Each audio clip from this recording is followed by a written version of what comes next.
make amends. You'll be fine by me, my friend. Should there be a reason to pretend? Because you're really my dearest friend. Don't be afraid to grab my hand. Though it may not ever end, watch the stars and make amends. You'll be fine by me, my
Sweat fall off your face into dance floor, babe. Dance on, babe. Sweat falls off my face inside. Stand up, babe. Stand up. Stand up.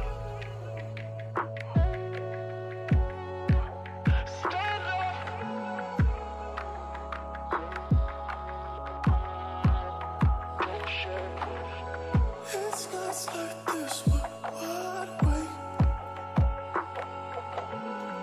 It's times like this you shy away from me, babe. Started in a hotel lobby, cleaned up just to get too sloppy.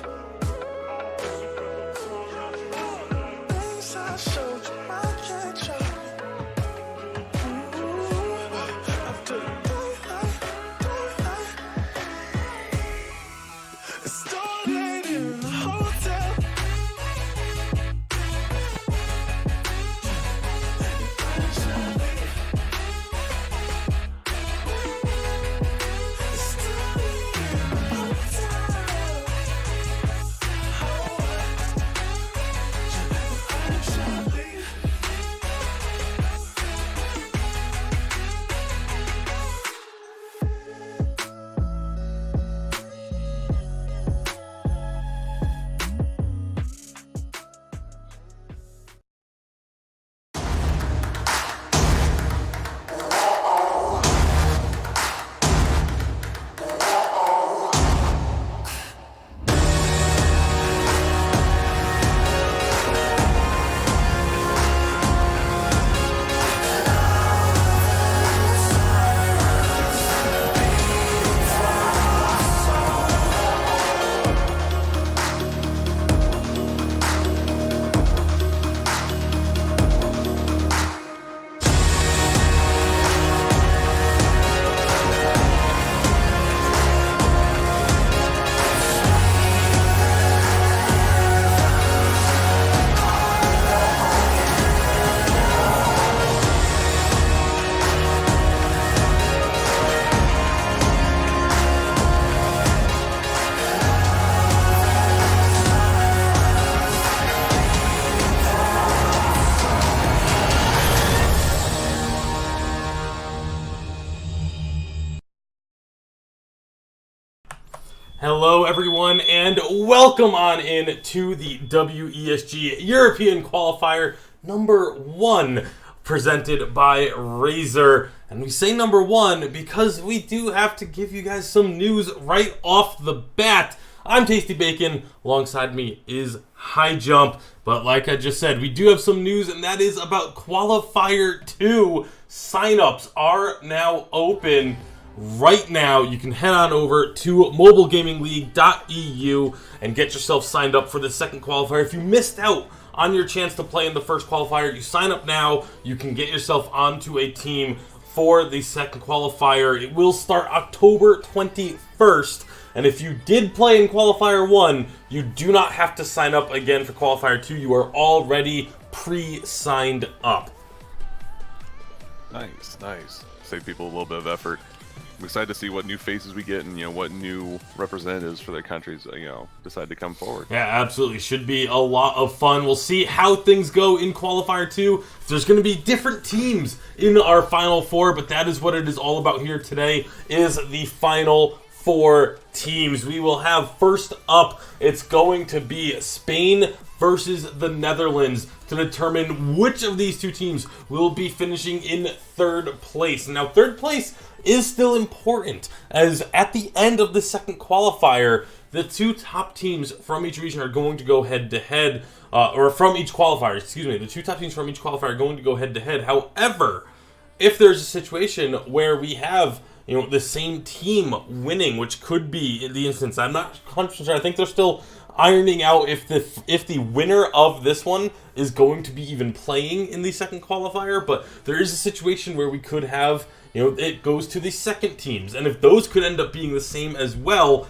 it would then go to the third place teams having a play-in game to determine who will go head-to-head for that WESG European bid. So third place does still have a bit of an impact as well. So definitely something to keep our eyes on going forward. But this is what this Spain and Netherlands matchup is all about. Yeah, no, it's really going to come down to just like this long-term game. I mean, both Spain and the Netherlands, they've played great games. They've gotten this far into this tournament, and so now it's just like if they don't, if they're not able to make it, as far, and the second, qualifier, this could really just be them. Like this could be really their shot of just like please, just to have like the perfect outcome so we can qualify. Yeah, absolutely. It would be definitely it's an outside shot, but it's better than having no shot at all, which it would be the situation for whoever finishes fourth. The only way that they will have a chance is to go into that second qualifier and try and take it all home there. So this will at least give you that like outside chance of still getting in, even if you don't win the second qualifier. Very true, very true. So we are just waiting on one more player to get into the lobby, and we will be able to start things up. So while we do wait for that one player, let's take a look at who those players might be. So we get a quick look at the rosters here. For the side of Spain, it's going to be Anto Recre, it's Josela, Jesus27, Dorcas, BML, No Soy Nomo, Bruto, and Miguel E. Map. Whereas on the side of Netherlands, we have Hell's Devil, Ghost 83, Joey Skaggs, Florishu, Gaming for NL, Albert FTW, and Herome. Like I said, we are just waiting on one more player to get on in, and we will be able to get things underway, but it looks like we might be closer than we think for that. Awesome, finally getting everyone in. I'm really looking forward to these games, man. Like we saw what happened with teams, kind of adjusting. It seemed like with teams adjusting to the new meta, having Yates available. I'm wondering, how much more comfortable these teams have gotten with the existing hero pool, how it's going to like shape their drafts, because again, it's all going to come down to like the research. There's plenty of VODs available now to see what the enemy team has been playing. So looking to see if these teams have really adapted to what their opponents are trying to pick or what their drafting strategy has been in the past. Absolutely. It'll be interesting to see for sure, but we are just about ready to get into our first draft of the day. Once again, this is Spain versus Netherlands. It will be Spain on the A side with Netherlands on the B side to start things off. We will be into the draft in just a second here. And here we go. First draft underway.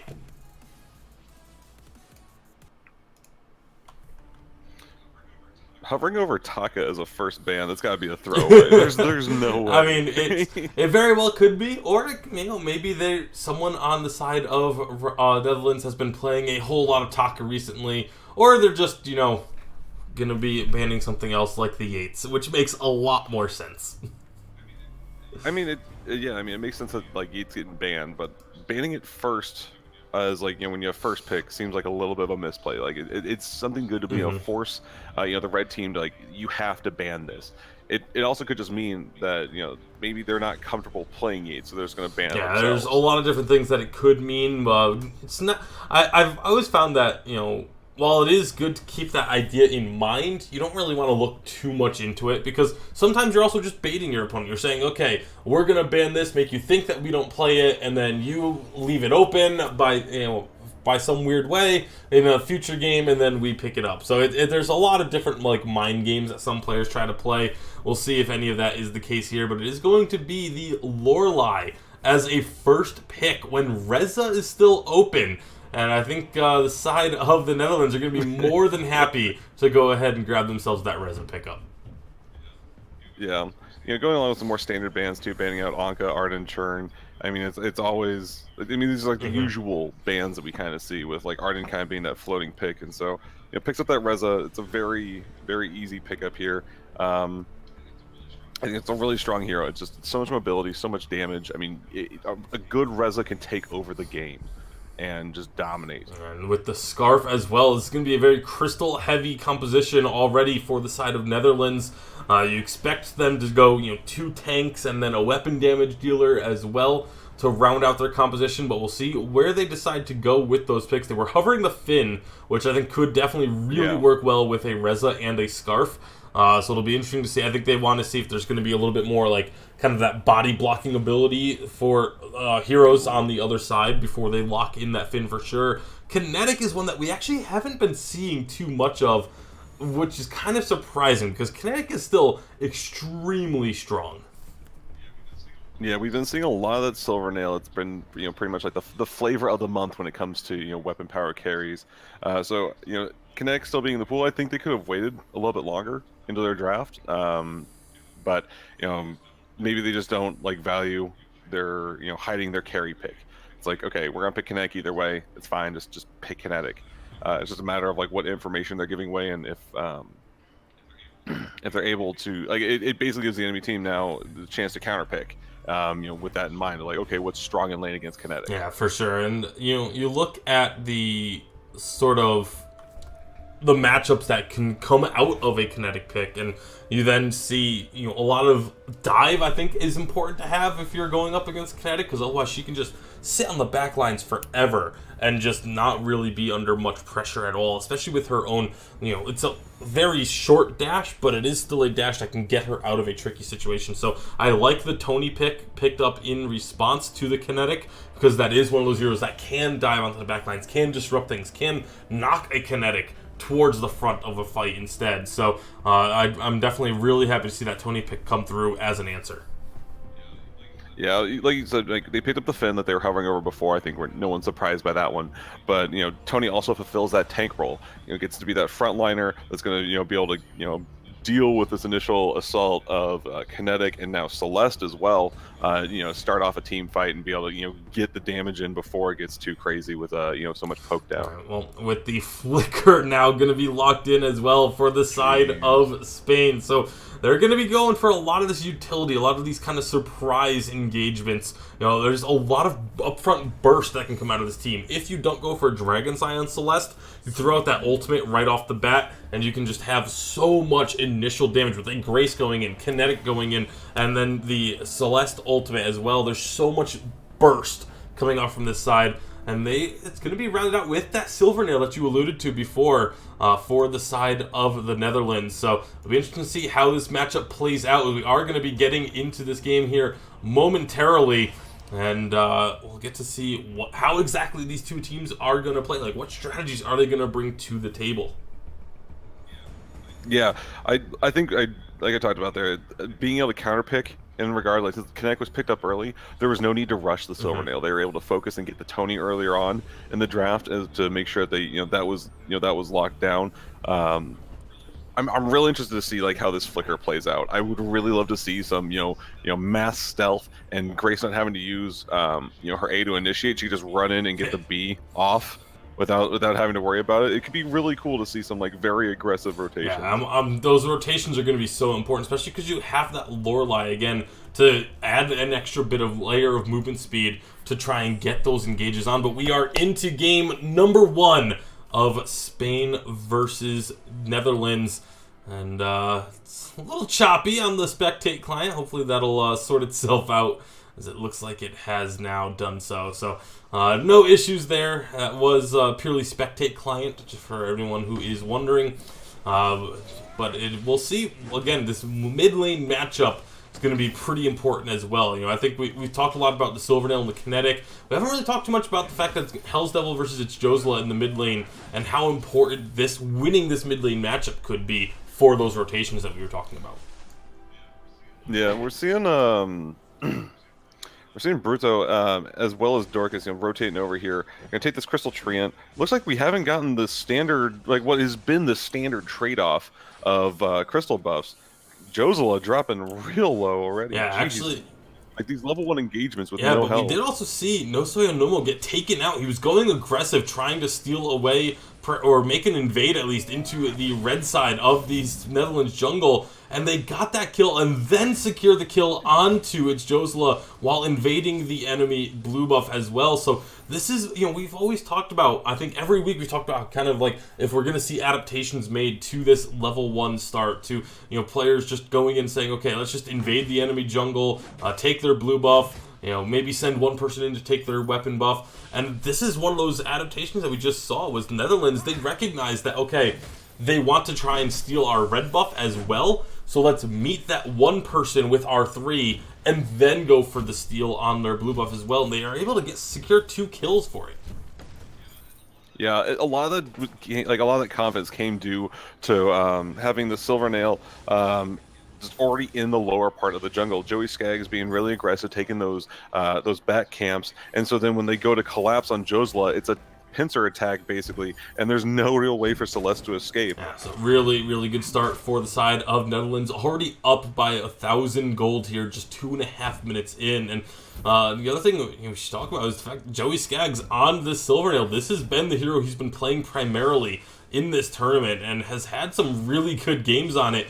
Yeah, it's a really consistent play out of him. He likes to just kind of stay in lane and get a ton of CS and just build up a massive item advantage and then go and look for engagements. So it'll be interesting to see how he decides to play around it this time. One game he basically didn't purchase anything until about 8 minutes in. Another game he just went for really quick item purchases. Looks like this is going to be one of those quicker item purchases. Wants to take advantage of the lead that they have in that lane.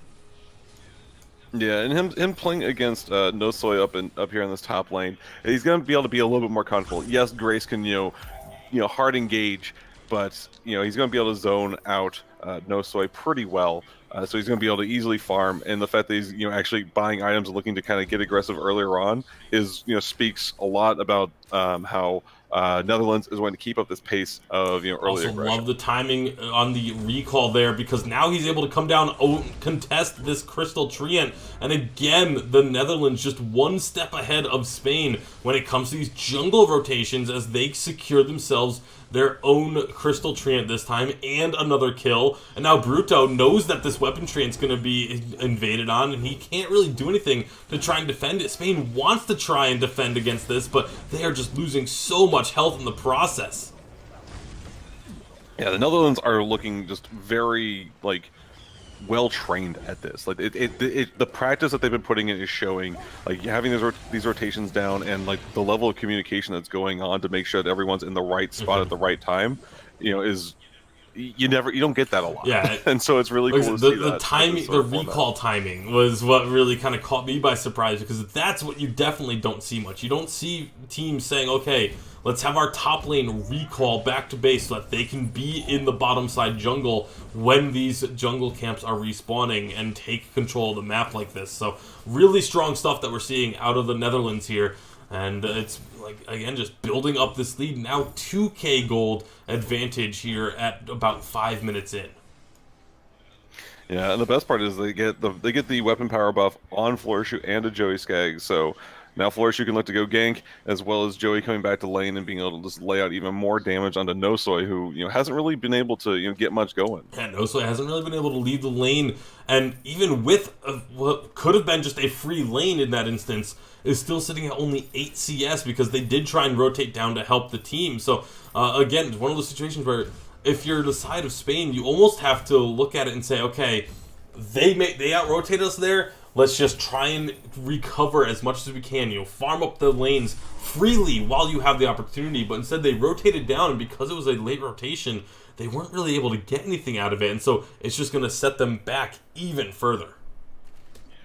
Yeah, I would have really liked to see kind of a more greedy play from the Grace there, just staying top, farming, push the lane.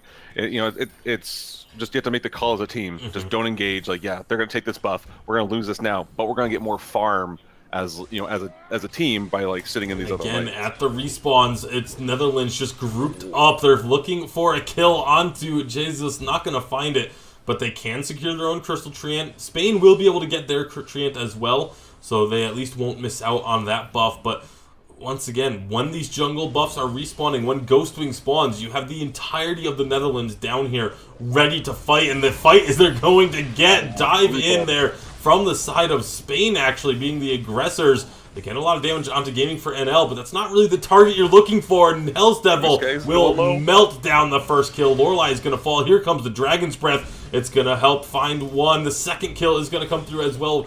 Actually, rather, make that the third. On the backside, Joey Skaggs did fall to the Flicker, but Flicker went down as well. So all in all, it's a 4-for-1 in favor of the Netherlands. Yeah, Joey Skaggs, he dropped down super low, but again, he's got no defensive items right now. So him dying for the 4 people, completely worthwhile. Yeah, 1 for 4 is a trade that I think most people would be willing to take. Just gonna, not really gonna be hurting at all from that really nice push by the side of the Netherlands. I like that Spain were trying to fight that there, but unfortunately they just were not in a strong enough position, in terms of just the itemization was not in their favor, and turret going down in the bottom lane in favor of the Netherlands as well. Yeah, I think one of the best parts about that fight for the Netherlands was Game for NL and Florishu were able to fully tank that initial engagement. Grace dove in on to Gaming for NL, the Finn just resisting everything she was trying to throw out, so there was no CC put onto the carries of Netherlands. So very well done in terms of positioning and in that longer team fight engagement. Meanwhile, up top, Ghost 83 and Joey Skaggs, they've basically been just putting pressure across the map. Both of them have been rotating around quite a bit.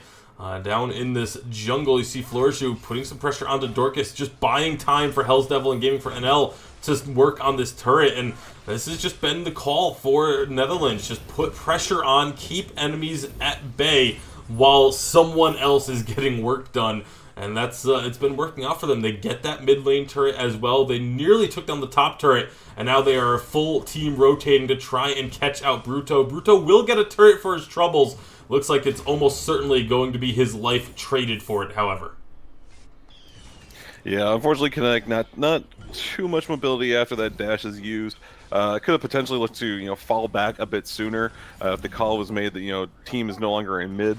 Yeah, you want to get that turret, but I mean it will still be there. You could have just looked to back off, recall, and come back and get a quick shot off before looking to potentially capture a contest. Yeah, with all of Spain visible on the top side, or at least the vast majority of them, and knowing that they have the numbers advantage regardless, they quickly go in and take down that Ghost Wing. A turret does fall in the top lane in favor of the side of Spain, but now with the Netherlands having this Ghost Wing buff, they can look to put more pressure onto structures, and that damage buff is going to prevent Spain from being able to really engage too heavily on them. Even though Flourishu and Gaming for NL are both about half health to start anything off, if something does start, it's still this. You got to give the advantage to the side of Netherlands because of that buff. Yeah, it's that sort of trade of trading Ghostwing for a tower. It really just does come down to what you do with this buff. Be it take a team fight, push a tower. That can make that trade very worthwhile. There's no excuse me. There's no Fountain of Renewal on this side of Netherlands, but having a Crucible on Finn does make it for at least an easier engagement when they are already low. Gives them that extra shield to be able to fight through the different cooldowns of Spain. Well, right now it's once again Joey Skaggs and Flourishu. These two have been kind of rotating together for the vast majority of this game. They've been sticking as a pair, and looks like they're going to be trying to take down that top turret. Meanwhile, down bottom, you've got Hell's Devil and the rest of the Netherlands going all in onto these two members of Spain, finding the two quick kills. Flicker and Kinetic just not really standing too much of a chance. There's so much damage just in these three members. Gaming for NL is able to keep them in place, while Reza and Scarf are able to just melt through their targets. And this is what we were talking about in the draft, is that combo between the Finn and Reza and Scarf. They're able to just output so much area damage. Yeah, I mean it's this feel bad moment of where you have both the Grace and Celeste. It's still in mid, and so you're kind of looking to see taking these team fights. So when you're losing, you're going to lose in this 3-on-3 with the Netherlands being so much farther ahead. Right now, it's actually going to be Flourishu taking a ton of damage, getting caught out a little bit too aggressive there without the rest of the team to back him up, and he will go down. We'll see if that's going to dissuade the Netherlands from being aggressive for the time being. Looks like the answer is not really. They're still kind of just putting on pressure. The Hell's Devil just throwing out those Spitfires, looking for targets, but nothing's going to be connecting. It looks like both teams are going to back off a bit.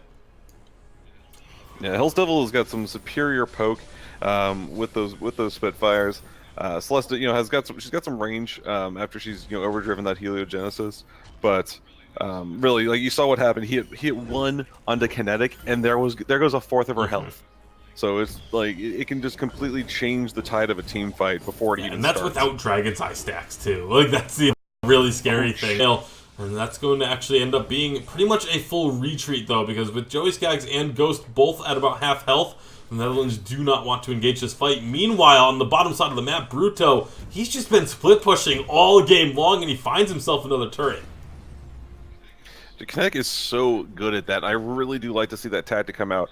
I really have to commend Spain there. They tried to get Joey Skaggs down when they realized, like, okay, if we try to go for this, we're going to be pushing in too deep. They backed off, healed up, and now they can go again. Well, speaking of going again, it's actually going to be Grace going down for the second time this game, getting caught out. The team being a little bit too aggressive. It looked like Jesus and Bruto wanted to try and flank, but the call to go in went a little bit too early, and they weren't able to get there in time. So Netherlands, they're going to be working on this Ghost Wing. Members of Spain want to try and contest this, but they're getting caught out a little instead.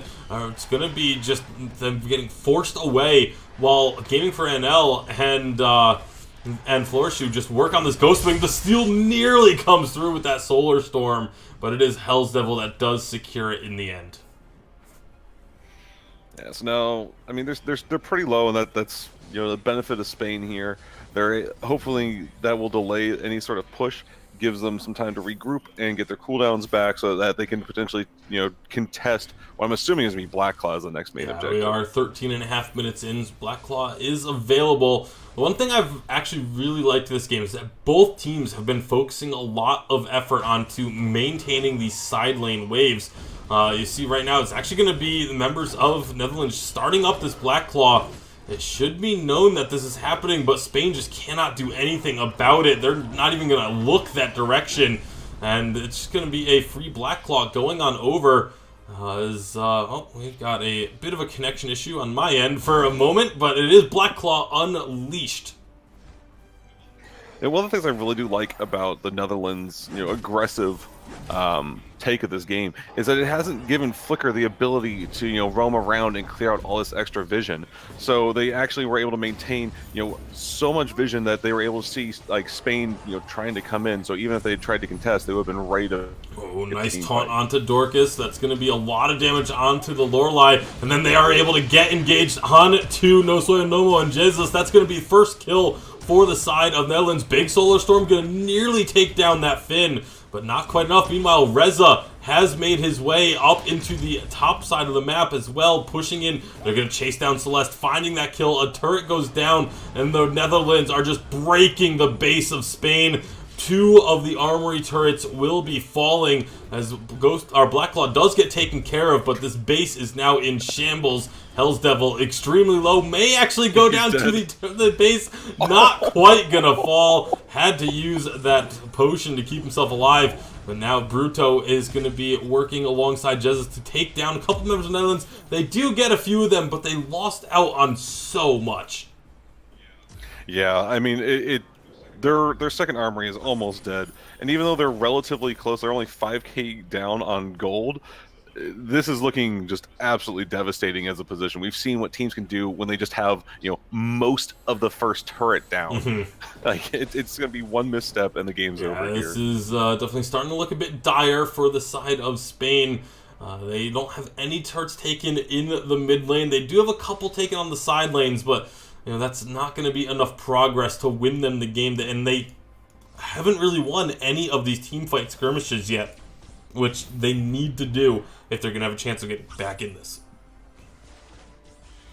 Yeah, I think it's really just going to come down to first, looking to take the smaller objective. They get the crystal buff onto nice. Bruto. There's actually not going to be where they wanted with that bada boom. Doesn't send Flicker into the team, instead sent him out to safety. So this could be both teams sort of resetting here. Ghost Wing available, and both teams looking like they want to try and contest this. However, you have to say that Netherlands, they have the advantageous position just because they have the item shop right next to them, so they can top up. Whereas the members of Spain, if they want to use any of the gold that they're currently sitting on, they have to go back to base in order to do so. That's going to be a big forced accord over the wall. Bruto, one of the two members pulled over. He's just going to get annihilated. Dragon's Breath is going to come through, just melting down this flicker as well. Another stun.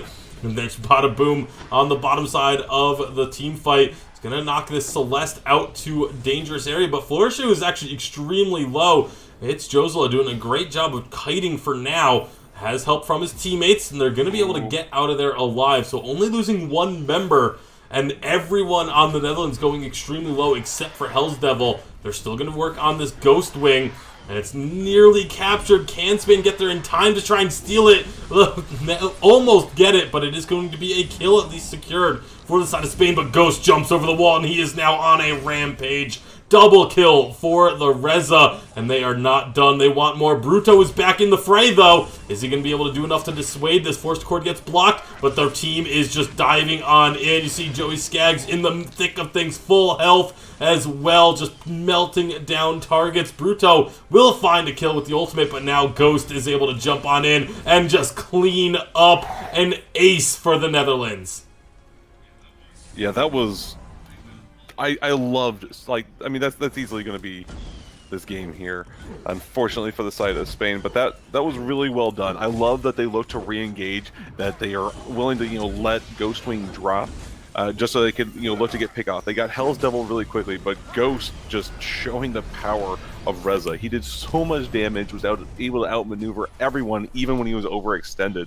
And resulting in that ace ended up saving his life, that extra healing, stopping the tower from taking him down. Absolutely incredible stuff from Ghost, just knowing the limits, like diving in, diving back out, and look at the items too. 7, 1, and 4 with just an Aftershock and a Clockworks. Like, able to do so much work without that much offensive itemization. Yeah, just really, really afraid of that initial burst.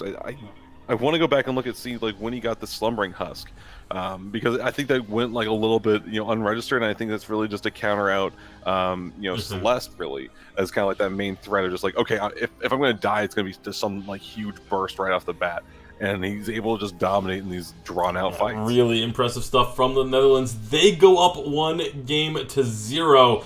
We'll see if Spain can recover here for game number 2. In just a moment, we can get the teams swapped up, get everything, make sure everyone's ready, and then we will be jumping on into game number 2 of this matchup. Yeah, really though, Netherlands are just they're looking so prepared. Like that, like we've talked about how the WESG format, where everyone's just on a team with their same nationality players. And so the fact that like that was looking like this has just been like, it looks like they were a team for like a longer period of time. Like they look so comfortable in the rotations. Like you talked about that recall from Joey Skaggs, so they could be there to fight for that second Crystal Treant, because that just set the pace for that early game and let them get so much farther ahead and didn't let Spain get comfortable. Yeah, really impressive stuff from them. The team coordination was absolutely on point. Once we confirm that the players are ready for game number 2, we'll start up our second draft of the day. See if the Netherlands can close it out and claim 3rd place, or will it be Spain that ends up pushing us to a game 3? We still have not had an on-broadcast game 3, so we'll see if today is the day that finally ends up happening. But for now, it is going to be game number 2 draft kicking off shortly. But one of the players just, as soon as they say that they're ready, one of the players ends up dropping out of the lobby real quick. So we'll get them back in here and get things started up shortly. Yeah, honestly, I'm wondering, when you're in Spain's shoes here, it's like you have to figure out what went wrong here in a short amount of time and be able to address that. I think it's really going to be. I'm not going to be surprised to see a Razer ban out of that, but is it worth giving up Yates or Arden I mean, or even or even Anka or Churnwalker. It could really spell a very different strategy for the Netherlands based off of what gets left Yeah, open. absolutely. We'll see what they do decide to leave open. The draft should be starting soon. We've hit the button, but it's just not going. So hopefully it'll kick us off. We may have to remake the lobby in a moment. We'll see if it does decide to go or not. But hopefully we can get ourselves kicked into game, or into draft at least, and see what we're going to do. But thinking we may have to remake this one. Potentially so here.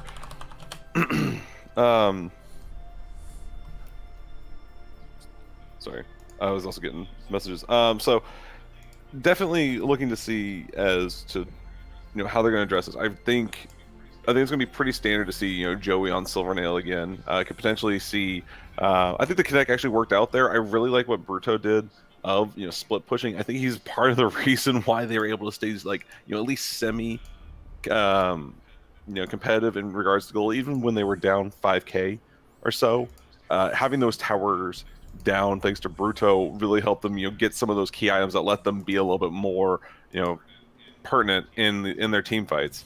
Absolutely. Gonna be, like I said, we're just getting the lobby remade real quick, and we'll hopefully be able to get things started up shortly. Just please bear with us while we get this the reset going.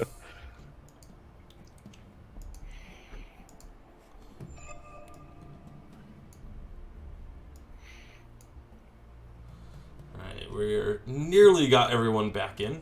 I think I'm missing like one player.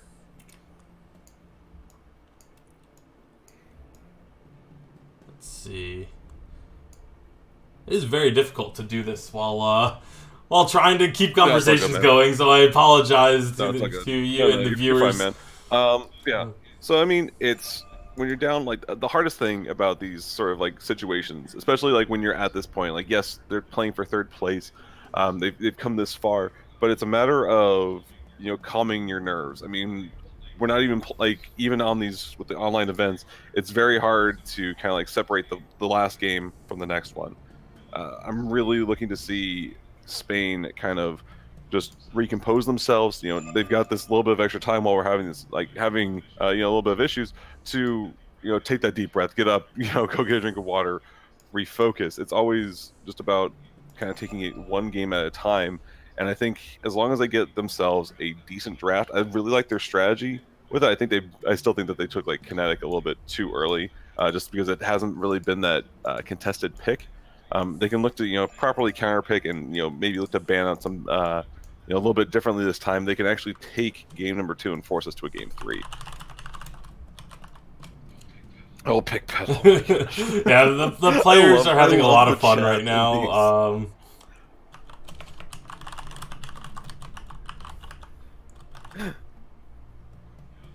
Gosh. I do really appreciate that, especially when these players are used to playing each other so much, and I'm sure they see each other at in the same tiers all the time. But it's when we get to this point of just it's not like we have to ban these heroes because they're busted or anything like that.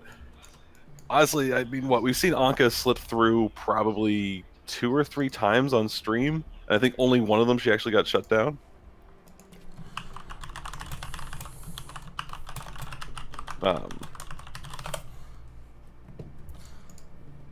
I think one of the players needs to restart their client in order to show as available to add to the party. So, again, apologies for the delay. This is just VG things right now. And hopefully we'll be able to get on in shortly. Just gotta wait for one more player to restart their client so that we can get them added into the party and get underway. It will be happening momentarily, but until then, yeah, like we were talking about this, it'll be interesting to see if any of these sort of plans that have been talked about in the chat will happen in the draft. We'll have to wait and see. I don't want to talk too much about them because a lot of it is likely to not happen, but we'll see. As we have everyone into the lobby now, we can click on the button again to try and start draft. We'll see if the client wants to cooperate with us this time around. Fingers crossed. Please. Please give. There we go. Draft is starting, and we are now underway for game number 2. Yeah. I was gonna say, like, if they choose to ban the Silvernail first, it seems like kind of like an interesting choice of just not wanting to give that away. Yeah, let's see. They are looking at the Anka ban for the side of Netherlands, and now it's going to be Churnwalker for Spain. Again, I'm curious to see if this Razer ban is going to come through or not, because Razer, Scar, Finn, like that, those three were really the crux of the Netherlands composition in game number 1. They were able to just rotate so well and just focused everything on getting those heroes in particular into very strong positions. And Netherlands, they're going to be the ones this time to ban away the Yates on A side. There's the Reza ban. So this leads over to Arden, instant pickup, and we see Ori Bruto hovering over Lorelei. It seems like that these are just like, these are the heroes. Like these are ones you want to get no matter what. And like I saw that in the corner of my eye. I'm like, there goes my train of thought. I need this. But yeah, no, picking up Lorelei as the second. I mean, we saw the same sort of response here. But yeah, definitely these heroes are so good. Lorelei offering so much utility of that movement speed from the puddle, as well as the shield. You know, really saving the day for a lot of times. And there's a Silvernail. I think they're realizing like this hero is so much stronger than what's expected. Just taking it away from Joey Skaggs. They're getting that out of Joey's hands, and we'll see. I mean, we've seen teams kind of do that before too. Is try and take this away from Joey because it's what he has been playing the most of by a long shot. So he will have to switch it up once again, but he's been able to do that thus far. He's been able to play things other than the Silvernail. We'll see what he decides to go with as they grab that Finn once more. Yeah, I think Finn just acts as such a great frontliner. You're able to force engagements. Really. I hate myself for that one, but that's gonna be a good one. For those who don't know, Hell's Devil absolutely loves Baron. That is by far his most played hero. I remember seeing on Twitter like a few months ago where he was getting incredibly frustrated when he was streaming because people would just, if they realized that they were in the same draft lobby as him, they would just ban Baron every single game because they didn't want him playing it. And so this is a hero that he loves to play, and it could get pretty scary pretty quickly if he is able to get any sort of lead in the early game. So yeah, I mean, with that being so well known, it wonders now if Spain, if they have a plan for when Baron comes out, and the fact that within these first 3 picks they still have a bit of time to be able to respond, and picking up Malene as well as Catherine could be interesting ways of doing that. Looking to lock them down with the light form of Malene, and potentially setting up for more just hard lockdown with the Catherine in lane. Yeah, we'll see how they're gonna be able to work that. Gwen will be picked up by the side of Netherlands. I always love seeing Gwen grabbed in a composition that has just a hard focused CC with something like the Catherine, because if you get that if she comes out and uses that Merciless Pursuit, stuns up a Gwen, she can just instantly use the Skedaddle and just basically waste the ability from the Catherine. So there's a lot of really nice ways you can use that Skedaddle in order to disrupt what your opponents are trying to do. With a Samuel being locked in as the final pick, that's going to be pretty much the brunt of their crystal damage will come on the back of the Samuel. So it'll be interesting to see if that's going to be enough after they focus so much on the crystal damage in game number 1. Yeah, it's gonna be interesting to see kind of how they switch this around. We see Ghost sitting on this Arden right now, and just exactly how tanky he's going to be. We had them picking up more of a bruiser frontliner with Tony to go along with that Finn. So it's going to be interesting to see how they are able to properly deal with what's definitely going to be a lot more dive coming out from the side of Spain. Catherine has her speed boost from her Merciless Pursuit. Lorelei is going to give the whole team extra speed, and Lance is just notorious for just being able to just overextend, and it's on the side, and it's going for Bruto this time.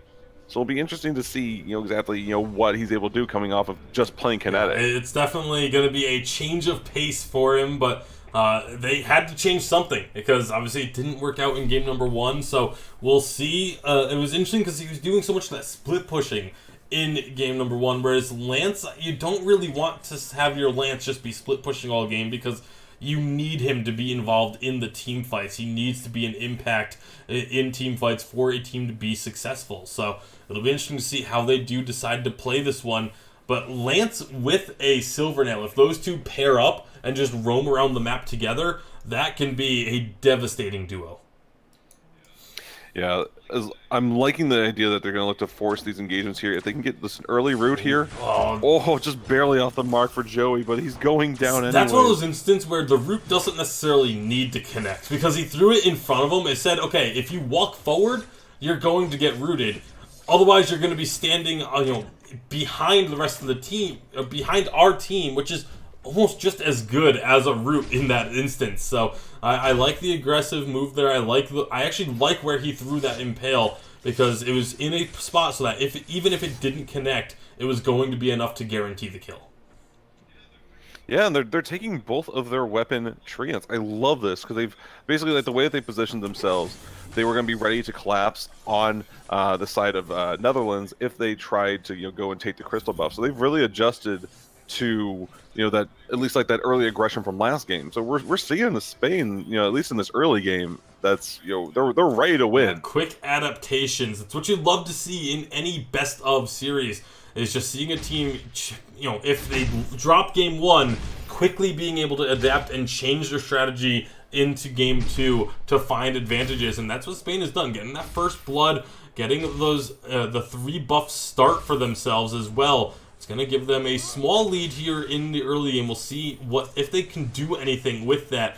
They can continue to find pressure onto those rotations when those jungle camps come back up.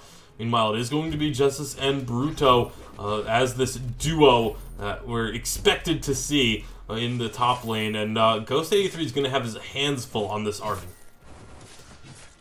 Yeah. The one trade-off here is that since, we had Josela, roaming around with the Maline, it gave Hell's Devil, time to free farm. He's already sitting on 15 CS. He's got sprint boots and and a decent amount of weapon power to follow that up with. So, like you said, I mean, we could potentially see him just get out of control if he's left alone in this lane to do as he please. That'll be something to keep our eyes on for sure. Will be, again, Hell's Devil on this Baron. He loves this hero. He knows it very well. As soon as danger shows itself, jumping on out to safety after clearing out that wave. But now we're getting this collapse as the jungle camps are going to be getting ready to respawn here in a moment. You see everyone getting ready for this fight, and that's going to be Flourishu just getting absolutely jumped on. A lot of damage going down. Will get rooted and taken out. A 4-man rotation from the side of Spain in order to secure that kill. He was locked down from like minute 1, just ran into like no soy that was just there at the perfect time, into roots, like into the full lance combo, and then finally just getting locked down by Josela at the very end to secure the kill. It was really well done. I'm loving what we're seeing out of the side of Spain right now. Bruto secures the Netherlands weapon buff, and they're actually not even really playing around the crystal buffs that much. They are going to steal away the opponent's crystal buff. Their own crystal buff is still untouched, as they go in and try and find their own weapon buff as well. But Ghost 83, nice heads-up play in order to take that away. But now the members of Spain can go and grab their own crystal buff and again get another 3-buff rotation. Yeah, it really, like, even though they've even though they didn't get their own weapon power, that's completely fine. I just like how they had 4 people together, so they just marched that party on up to the crystal buff, and instead of backing off for just theirs, they realized that they still had that momentum going, where kind of people were just out of place still on the side of the getting caught out again, and once more taken down. There's just too much crowd control for this Samuel to deal with on his own. Definitely reflex blocks are going to be needed early here, as Joey Skaggs is going to showcase that skedaddle a bit there. And nice job layering that CC by Bruto and Nosoy and Noma, waiting for the impale, waiting for the skedaddle to be used before going for the merciless pursuit. Yeah, I like that a lot because you know that the skedaddle is going to get used on the first one. So having something that's a little bit more, I think even just throwing out the impale could potentially bait it. And so following that up with the merciless pursuit, allows it to get that guarantee almost. Like you can be able to hit that. So thus far, Spain doing much better here in game number 2. Of course, it is a bit of a more scaling composition for the side of the Netherlands, so they shouldn't be too concerned about falling behind early, as long as it doesn't get unreachable. That's the key for them. Just keep it close. And then when you get this Baron online, when you start to get a few more items, that extra durability onto this Samuel, then you can start to maybe turn things around. But you also have to worry about the Malene, though, because Malene can also get extremely powerful in the late game. Yeah, she's already got the Aftershock to start here. Hell's Devil is the target here, and he will go down. Gaming for NL falls as well. This is just Spain with all-out aggression, finding the kills and finding these opportunities to go in, and they're still not done. Weapon Treant is going to be the target. Florishu tries to steal that one away, but now could be in some trouble. There's going to be Arden has rotated down. Meanwhile, in the top jungle, it is going to be a 1v1 with Jesus and Joey Skaggs. We'll see how that's going over this Crystal Treant. As the rotations are going to come, Jesus might be in some trouble here. Joey Skaggs knows he's got his team coming. It's going to be Crystal buff secured by Joey Skaggs, and now they try and find the kill. Jesus will go down. Bruto will fall as well. Joey Skaggs hanging on to life and will get out of there. 3 kills suddenly for the Netherlands. Yeah, that was that's really their Spain kind of overstaying their welcome. That was well done. Like you said, Joey knew his team was coming and played that so well to be able to live there at the end, and they get a weapon treant for their troubles. Well, there's going to be Florishu maybe getting caught again. So much damage onto the Samuel right off the bat. Baron ultimate going to keep everyone at bay. Samuel going to try and heal up with the Malice and Verdicts, getting as much as he can out of that, but not really a lot of healing just yet. However, it looks like Spain, they want to continue putting pressure on. They want to chase this a little farther. Make sure they don't overstep their bounds, though. Like you said, that last skirmish, they definitely went just a little bit too aggressive, feeling maybe a little too confident. Yeah, I mean, it's one of those things. Like, it's as long as they take this as kind of like the wake up call. Like, okay, guys, tone it down just a little bit. Let's get our farm. Let's still get these items. I'm sure they can. They probably feel like they're ahead here. Joey's not going to be in too much trouble as Nosoyonomo went racing down to land that stun, but just going to be getting that extra stack of armor out of it. So exactly, completely worth it. We'll see. It's Ghostwing started up now by the side of Spain. Netherlands are here to contest. Can they actually get in the pit, though, is going to be the question. Ghostwing will get captured. And again, very close to a steal from the Malice and Verdicts over the wall and the Porcupine Mortars, but not going to be quite enough to take that away. And so, with the Ghostwing buff, Spain, this is, again, I think the perfect time to look to go aggressive is while you have this little bit extra barrier, while you have that extra damage to structures, just try and go super aggressive. And they are doing that here in the jungle. Although the team is kind of split on what they want to do. Some of them are looking to fight, some are looking to secure the buff. Ghost 83 is going to get pulled on in. That's a lot of AoE damage that they've been able to dish out. Bruto diving on in, somehow staying alive. As Hell's Devil doing what he can on the backside, but he's going to go low as well. Gaming for NL now looking to survive. Jesus is able to output quite a bit of damage on the Silvernail as well. So everyone, a lot of members going low, but no one actually falling there. Yeah, Gaming for NL with like great positioning, giving everyone that fortified health. I think something to talk about here is like, Spain is like they're getting a ton of kills, and they're really forcing this aggression. But Joey Skaggs acting as bait, pulling Josla in. Josla is actually going to have to run, but Force the Cord pulls him right back. A great gauntlet's going to trap them further, and just like that, the Netherlands find themselves a couple more kills. They're looking to take down the Silvernail. He's still pretty durable. Lance is able to help secure a kill there, but it is just going to be a 2-kill trade as it's 4 members down now for the side of Spain, and that was a great turnaround from the Netherlands.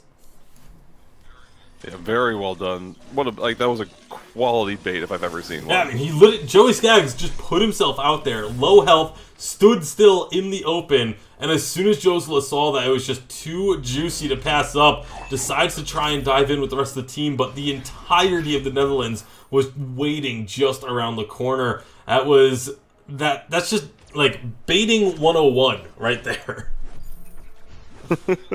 And now kills are tied up. Netherlands are only 2k gold down, so this game it's a lot closer than it seemed.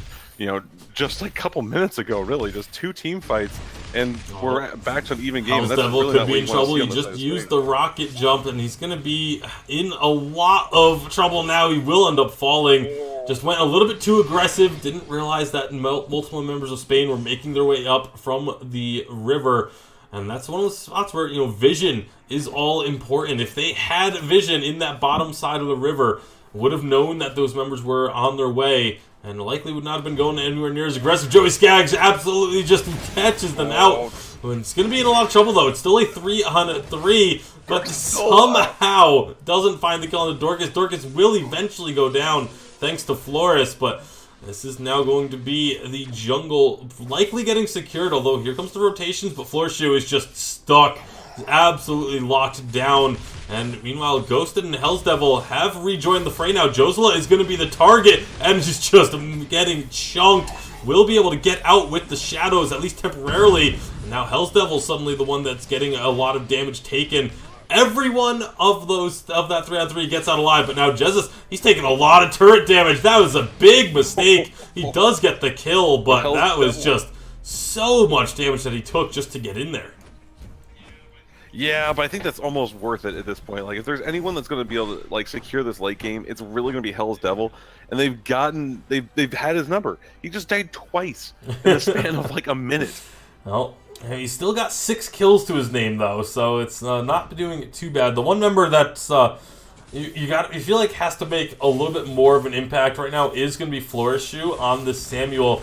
There's been multiple times where we've seen them just get caught out and CC chained down, either to death or just to be really low and all of a sudden not able to be involved in the team fights. So I would like to see a little bit better positioning from Florishoe. Really surprised that there isn't a reflex block yet for the Samuel because of how much they've been targeted. Meanwhile, up top, Josela gonna get put to sleep. Florishoe able to get out of this one, but Ghost and Flourish now gonna be chased down. Can they continue to run away? Here comes No Soya Nomo around the backside. That's gonna be a stun connecting, and Samuel just again taken out. That was really well done. No Soy realizing it's all positioning here.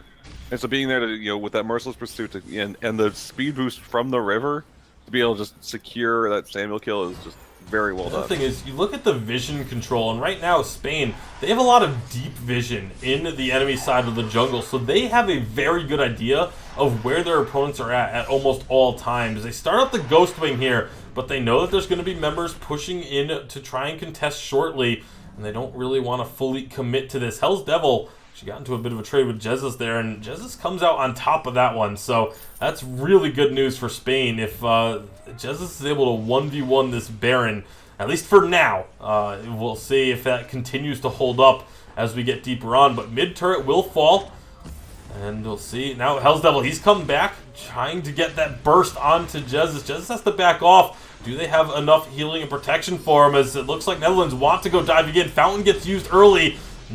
Nice stuns there from the side of Spain, but here comes the gauntlet. Will get blocked out. Great job again from Spain, but they are just getting chased to the ends of the earth here, as now it's going to be getting around that corner. A nice slow from Jez will keep him alive. More stakes going down.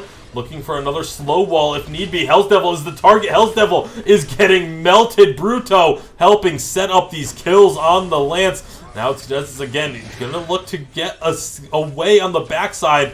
Puts down some more stakes, and just they're not able to catch these members of Spain, and they're just so slippery. And with the help of Bruto, although Bruto was a bit too aggressive under the turret, does fall, but they get the turret taken down. Spain is just playing with fire here. However, they're doing all this because on the bottom side of the map, you've got No Soya Nomo pushing in with minions. Yeah. The one problem with having these really long team fights is the fact that Josela has a Dragon's Eye. He hit 18 stacks in that engagement. He was doing so much damage, just having to land like 1 or 2 spells, and there goes so much of your health. It's really, I really do commend Spain for just being able to like draw out these fights. Even though they're getting chased for so long, they were turning and poking when needed, and so they were able to just force the Netherlands back. And no slight, adding a little bit of pressure to bot lane, making the most of it. Yeah, it's been really impressive stuff this game too from Spain. Again, we talked about how coordinated the Netherlands team looked in game number 1. That really hasn't been there here in game number 2. It's felt a little bit disjointed. Constantly seeing 1 or 2 members be kind of on their own, and then having to back away before the team fights even start up proper. And it's been putting them into these 4v5 situations that Spain is then able to take advantage of with their own numbers game. Yeah, it's definitely it's really kind of jarring. Maybe it's potential getting a little bit cocky after how clinical that first game was. Claw getting started, but there was vision in the pit for the side of Netherlands. Gaming for Anel, he's going to get chunked out. Here is now Florishu. He's going to be throwing out some Malice and Verdicts. They're trying to find damage, but they can't really find one of those carries. A nice gauntlet will actually end on Joseph, but they can't take advantage. And now here comes Nosoi Anomo late to the party and helping to clean up, as there's going to be 3 kills quickly for the side of Spain. Make that 4, and a Lance Root will make it a 5th. And clean ace for the side of Spain. They don't even want the Black Claw. They want to just push in onto this armory turret. No minions, no problems. At least that's what the idea here. They're getting it down very low. Josla will narrowly avoid going down with the shadows. So a lot of health kind of burned there just to get the armory turret. And now it looks like maybe they rotate towards the Black Claw, but this would be a risky start.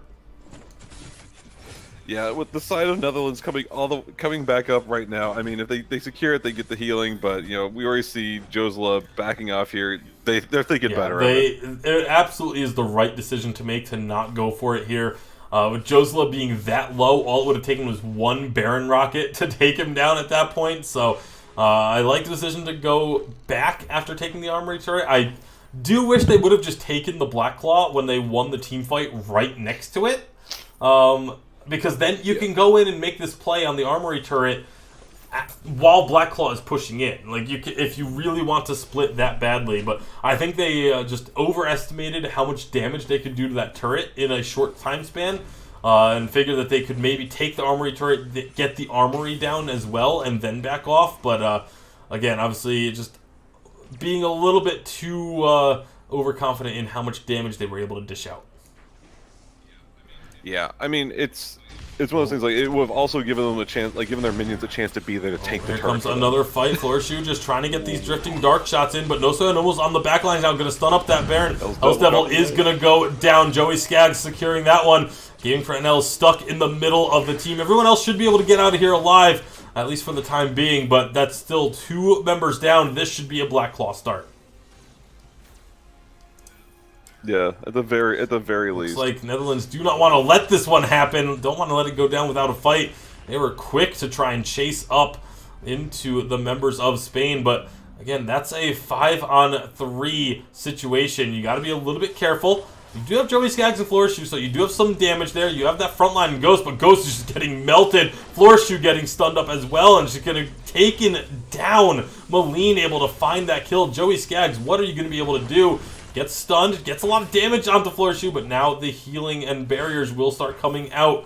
And with Ghost being so low, they've bought a fair bit of time. You see Hell's Devil is backed up along with Gaming for NL, making something happen here. Ultimate's going to come out. Nice damage. They nearly take down the Meline, but again, the Shadow Form just makes her so difficult to actually catch. And the Black Claw will reset. Looks like maybe Netherlands want to think about it. They know they have a lot of members of the opposing team low.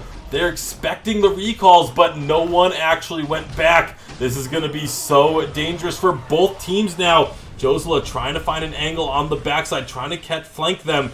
He's not going to be able to do so just yet. Black Claw resets a bit again, and this fight is just taking so long. Everyone's going to be so low by the time this actually goes down. And now we see again the movement in from Catherine. Nice force the cord there. Or sorry, Quibble. is going to be getting a stun. They find one kill inside Netherlands. Can they find more? They got the Maline down. This is huge. Catherine nearly falling, but has enough barriers to stay alive. Ghost 83 avoids the impale and gets over the wall. And now can they find the Black Claw? They will take it. Flourishu securing that objective in what was a 2-for-2 trade. Somehow the Netherlands come out on top. That's huge. Like, that was so amazingly done. Like, those elongated team fights like that where you're constantly resetting, that's so hard to play out. I think Gaming for NL being the one to tank Black Claw, just buying his team so much time and so much extra health by letting this just tanky Finn be able to just handle that part of it. That was, wow. I'm kind of at a loss for words for just like kind of like the gall to like continuously force that. Not only that, but then Flourishu sticking around and doing damage to the Black Claw at the end, securing it for the team.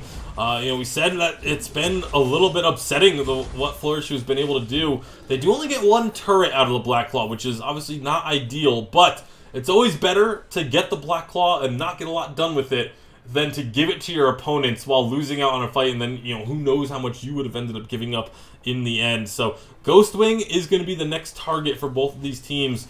And you see everyone kind of preparing this area, trying to get vision down. No one on the side of Netherlands wants to really risk going over to try and take away the vision there that they see from Spain. And so Spain is going to be able to get in and clear out the sigil button. Nice job there poking the Ghostwing just to get it aggroed and kind of dissuade anyone from Spain from standing in the pit. Yeah, I was kind of wondering what he was doing there, like consistently just trying to poke the Ghostwing a bit here, but making Dorcas get chunked down a little bit just for even attacking that camera. Right now we do see Jesus up in the top lane. He's going to be on his own, so this should be a time for the Netherlands to go all in. They get a nice stun onto Josla after the shadows, and that's a quick kill. That's just what they needed. They put the Catherine to sleep. A beautiful gauntlet will find the stun onto Dorcas. There's going to be this Catherine falling. That's 2 kills for the Netherlands, and just like that, the momentum has swung in this game. Yeah, there's still 5k gold down, but it's definitely, the momentum it's feeling more and more like Netherlands. Joey Skaggs finding a lot of damage onto the Lorelei. Not quite enough for the kill, but it is just buying time for Flourish and and Gaming for NL to work on this Ghostwing. This should be Ghostwing captured, but meanwhile in the base, you see Jesus actually going to be destroying the armory while Ghost did his best to try and stop that. Just doesn't have the damage to take out Jesus. Now Jesus is just healing off of Ghost, so that is not an ideal situation to be in for this Arden. Ghostwing did get secured, though, by the members of the Netherlands, so they trade basically Ghostwing for an armory. I think, like if Netherlands doesn't really make anything of it, that's easily worth it for Spain. We talk about split pushing and committing to even it's kind of like it's a feel bad play of not being able to help your team. That was really heads up from Jesus to stay up there and to force down the turret and the armory. Just the armory, because they take the turret earlier. That's right. And so we'll see where things go from here. You look at the itemization. You talk about the gold lead still being about 4k an advantage for Spain, but we're approaching that point where gold lead is inconsequential. We're near full builds for most of these carries, and even the utilities and the supports are pretty much at 5 items, 5.5 or 4.5, 5 items as well. So once we get to that point, the gold lead is not as impactful now as it would have been 5, 6, 7 minutes ago. And Spain, or Netherlands, excuse me, know this. And they're going in aggressive. Nice block there on the Ace's Hive. Here comes the Baron ult. Not going to do a whole lot of damage because it is Weapon Baron, but Dorcas is the target for Hell's Devil. Jumps on over and gets the Lorelei kind of out of the fight. It looks like Netherlands going to look to push up. Black Claw is available again, so this is huge. Pulling in the Silver Nail and taking out that carry is massive. They're going to start the Black Claw. Josela is still alive, though. That's the other target that they need to get down if they want to feel really confident. But they're more than happy to start this Black Claw. Just got to be careful it doesn't get stolen. They go over the wall trying to catch out anyone on the side of Spain. You're keeping Gaming for NL in the pit so that he can keep the Black Claw from resetting. while they chase down targets, looking for some kills. It's going to be this just trying to get onto Josla, but he's so slippery. Joey Skaggs over is still very healthy. That will be Black Claw captured. Josla gets out alive. They do have 4 members up to defend. Jesus will be back up here shortly, but not before this first turret goes down. Yeah, this is just looking very much like Netherlands game now. You talked about how they have such a scaling lineup and they're looking for that late game. Well, you know, late game's kicked in finally. So it's they've gotten the items that they need, and now they can just look to take objective after objective and really start to just like ramp up the momentum for them. But again, they're not able to really push in with the Black Claw at all. Black Claw will just get 1 turret once more. This time it was because you had Flourish, you actually had to go back to base to deal with these bottom lane minions. Because they don't have that armory, these top lane minions are buffed up and were pushing into the base aggressively. So they actually had to deal with that minion wave, and that made it so they would have been at a 4v5 disadvantage if they tried to push with Black Claw. So they made the decision to not make that push. They just get the 1 turret and call it a day. So Spain still with the advantages here. Even though Netherlands are definitely making strides, are definitely finding themselves opportunities and getting back into this game, it is still slightly in favor of Spain just because they have that armory down. Yeah, I mean, it's definitely showing, you know, how that was completely worth it for... Aces High is going to go wide. That could be a really troubling sign. Josel is trying to go in on Hell's Devil. They both have their Slumbering Husks popped, but Hell's Devil gets stunned up against the wall. He's nearly taken down, but not quite just yet. Somehow staying alive. Spain trying to push in on this turret. Nice forced cord. It's only actually going to grab Bruto, and that's actually going to be a retreat now for the side of Spain. Dorcas, and it's going to help the team get out of there, but Jesus was extremely close to dropping. Yeah, they're both kind of at this verge, at this point of just like, they're both so close to just toppling the other. You know, Hell's Devil, you know, he dropped so low, but he was popping Slumbering Husks just by looking at somebody. Like, so he's got tons of damage. It's just a matter of, you know, kind of getting those Slumbering Husks to trigger first and then being able to re-engage. So if he's able to kind of position himself a little bit better, stay a little bit safer, they can just look to just run over, you know, on the re-engagement. Sigh of relief for the Netherlands as their armory respawns. So now that top lane is not just going to be permanently pushing in towards their base. So that's going to buy them a little bit of comfort here. But, oh, has this Finn gotten caught out? Gaming for NL. They actually went after Joey Skaggs. They really wanted that carry down. He's still going to be in a lot of trouble, but he gets himself out a little bit.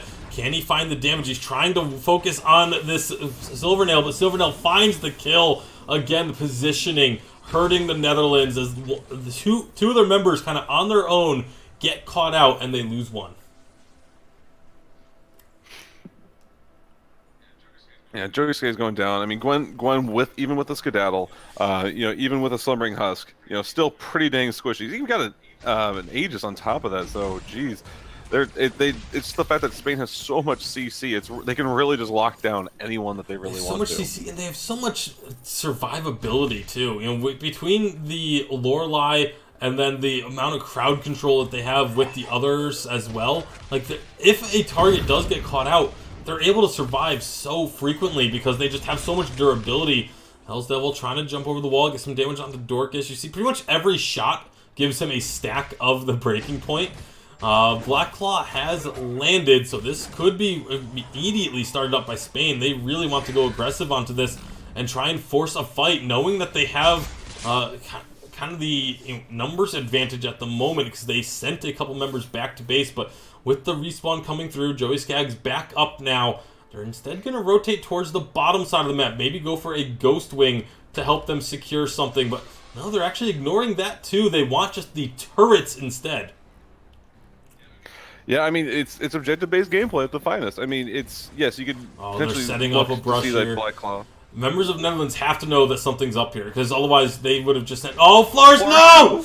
Oh, the party brush works out, and Flores arrived a little early, gets blown up, and this could be just what Spain needed. Diving underneath this turret, but without minions there, they're gonna just back away. but they can now go for whatever they want. They have a man advantage for 45 seconds here. They're going to immediately start this Black Claw. Netherlands just have to prepare to defend. That was really well done. I mean, if there's going to be anyone you're going to sacrifice, I mean, I think Florishu is kind of the person at this point.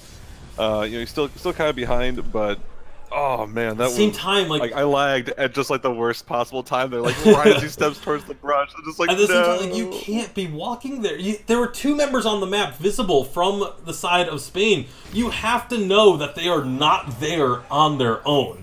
Like, that would just be a massive mistake from Spain if they had just sent 2 members to the bottom side of the map like that with nobody else around. So you have to kind of figure someone else is near and be a little bit more cautious than that. Nice stun will get through onto Jesus, but they just don't have the damage. Florishu is back up, so they have the Malice and Verdicts now coming out, but Black Claw is going to take down that armory turret. That's 2 exposed armories now that Spain have available to them, and they're going to look to push in with this Black Claw still. Can they find the damage is the question. Gauntlet's going to go out, nice stun into Jesus, but just no one is dropping from the side of Spain. Finally, Hell's Devil is able to start ramping up, getting a lot of damage now. They get the kill into Dorcas. Josela is going to go low, but the slow field that Dorcas put down before he went down is just going to keep the rest of the team safe. Yeah, and Black Claw, he's still able to just do so much. The fact that he was like over half health, really kind of help Spain, continue to push in. They weren't able to close out the game on that, but it was still like very well done by them to kind of like siege down that turret and armory. Well, with that armory now down, mid lane is going to be a constant point of pressure for the side of Spain. See if they can find another team. Like, this game is now so deep in 31 minutes that it's really just kind of a next team fight win situation. Joey Skaggs is absolutely caught out. The root gets blocked. He's doing a great job of surviving, but will he be able to do enough? Finally gets rooted and taken down. This is a disaster for the Netherlands. Although if they can trade some here, nice block on the Oblivion, but they've got Josela and Nosoyonomo and Bruto all low, but they just can't quite confirm the kills. Hell's Devil is going to be looking for one. It doesn't get the kill into Bruto, but he didn't follow up on it either. If he had followed that, it would have been an easily kill. They want Jesus, though.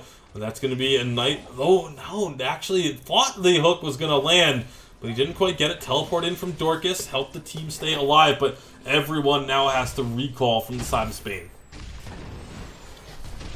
What a game. Yeah, it's been very back and forth. It's very well played by both teams here. Just like, neither one giving in. Like, it's the Netherlands. They're a game away from Netherlands. They're making a push. They teleport into the jungle, going for this armory or perhaps a team fight, but they're not finding damage. They found the 2 tanks. That's not what you want. They're going to be getting melted. They do take the armory down, but Josela is very low, but they can't find the kill. They get themselves the kill into Joey. Joey Skaggs is going to be up here shortly, so they need to be careful of that. That's going to be Hell's Devil finding a lot of damage. They take down Justice, but they're onto the Vein Crystal. The Vein Crystal is about to fall. Do they have the damage? It's so close to going down. They can't quite do it. It's going to drop, though. The dot damage takes it down. Oh, what a heartbreak for Netherlands as Spain somehow win this game. What? Wow. First off, to be able to just make the call, we're going top, we're gonna go push down this arm, this game out, and then to just manage to barely get it. I thought they were just about to get the magic pixel. It looked it looked for sure like that was the case. I don't even know what source of damage actually destroyed the Vein Crystal. Was it a maybe it was a minion attacking the Vein Crystal. I couldn't actually see. I was just so focused on the actual sliver of health there. Because Nosoyonomo doesn't have dot damage. Like, there's no lingering dot damage from a Catherine that would have taken. It had to have been a minion. Oh my goodness, what an ending to this game. Spain picking up the win and sending us to a Game 3. Absolutely incredible stuff. Yeah, that is this is the best way to start, the finals day of going for like this is our third place game. Like this is so awesome that we're getting our first streamed game 3, but the level of gameplay coming out of both teams with very different strategies is just top tier. I'm at a loss for words for that. Like, I cannot wait to actually go watch that back and try and figure out what actually ended this game. That was insane. Yeah, the players need a little break. I think we're inclined to give them a few moments after that ending. So, well, I don't know if it's going to be a full 5 minutes, but we will definitely give them a little bit of time to recoup after that one. Yeah, so I mean, already it's like we've got game 3 on our hands. The sides are switching again here. We're gonna have Netherlands with second pick this time. They went for a vastly different strategy in game 2 than what they did in game 1. So now it's just a matter of what do you pick? Do you go back to this early aggression? Like game 2 strategy looked like it was working. Like it looked like they were like on the verge of being able to close this out. Like they clawed their way back in, but is it like it lost? Like at the end of the day, they lost with it. As close as it was. I mean, they nearly came back though. Like that was so close to the comeback happening. I mean, if that vein crystal doesn't shatter there, if that last sliver of damage doesn't come through, they have minute-long death timers. That's likely enough for them to charge down the map and potentially win themselves after that team fight. So, absolutely incredible stuff. Yeah, I mean, it could just be something like they're telling themselves, like, okay, maybe we need to clean up a bit in the early game. Having Flourish Shoe not get caught out as much. Party Bush aside, that early game, he was always the one to just be targeted. It forced him onto early defensive items to be able to just deal with this Catherine, consistently running at him. Getting locked down by this Maline that had Maline was pretty much like untouched until that late game standpoint. So many team fights of just double-digit Dragon's Eye stacks. I'm just like, Gwen. There are also so many times where the Maline was targeted and then just got out with a sliver of health and was able to rejoin the fight afterwards, because that's one of the things about Maline is when she uses that shadow, you have to be able to try and it's tough. I'm not saying that's easy by any stretch, but you have to try and just follow it up and say, okay, as soon as she comes out of those shadows, get some more damage onto her. But this is more credit to Spain than it is a mark against Netherlands, because every time that happened, there was a Lance, a Catherine, and a Lorelei right there to make sure that she didn't get immediately blown up after coming out of the shadows. So again, really well played by Spain in those team fights. Yeah, we did see a really awesome moment. We saw Joey Skaggs landing that perfect aces high right as she came out of the shadows. And so you're what you're talking about, it's possible. And we know these players are capable of doing it. It's just a matter of how much CC is available to your from your team comp. And I think that's really what helps Spain here secure this victory, is just the constant lockdown. There was no getting out of it if there was just 2 people chasing you. We saw what happened to Joey Skaggs. It was 2 people in late game, and he was still dead with an Aegis, with Skedaddle. There was no way he was getting out of that. Yeah, it was just so much pressure being applied by both sides. An incredible game, but we are going to be, again, just waiting for one player to get themselves restarted, having some issues with their device. Hopefully they can get that sorted out, and we can get into this game soon, because obviously everyone wants to get this final game underway. People want to see how this is going to end up playing out, and I for one cannot wait to see what this game 3 is going to look like, because game 1 was so dominant for the Netherlands. It looked like this was going to be a quick and clean 2-0, but then Spain, just with a excellent early game strategy for game number 2, able to find themselves with so much damage and such a nice lead that they were able to close it out eventually. Yeah, and what we talked about early on, we talked about how Hell's Devil's Baron is just well known. This is his hero. This is his favorite thing to play. They did such a great job of shutting him down. Yes, he got farm. Yes, he was able to do damage. But the moment he was available to be jumped on, they just blew him up.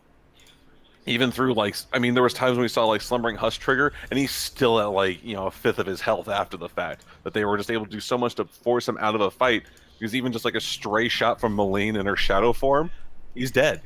He's got to back off and not be able to help out his team. And the ultimate's not going to do anything because he's weapon power. Yeah, and like it was so just those fights down the stretch were just so intense and so close to going either way. And we are going to be getting into the draft now, though, so we'll see what they decide to do for game number 3. Sides have swapped once again. It is back to Spain on the blue side and Netherlands on the red. 1 game apiece. It all comes down to this. This is for 3rd place. The winner of this next game will be taking that 3rd place finish. Yep, and banning out the Yates first, it feels almost like a gentleman's agreement at this point. Of just get Yates out of here. But you know, banning out Churn as well, such a strong support. Honestly, banning away the Arden here, like he had a couple of really clutch, you know, gauntlets, getting like 2 or 3 people stunned at a time. Like I think offers a lot, but he just didn't. I didn't feel that same level of impact in the last game. So banning it out here, you know, I understand why. There's a lot of potential, but you know, we now have Reza left in the pool. We have Lorelei left in the. Lorelei will be taken immediately by the side of Spain. They have been prioritizing this, but this is feeling an awful lot like game number 1 here. High Jump as a Reza first pick. And could be followed up with a Scarf second pick. Scarf. So Yeah. As a Scarf once again. I would almost want to see Spain take Finn and run the Lorelei as a CP Lorelei just to break up that combo that the Netherlands were able to use so effectively in game 1. Yeah, like pick up Finn Silvernail here, very much like counter picks. Like Joey did great on Gwen, but it's definitely not his comfort. Yeah, you see Josela hovering over it, like we could take Finn right now. I think they almost had to, because if you let those 3 go over to the side of Netherlands, you were just asking for a repeat of game 1.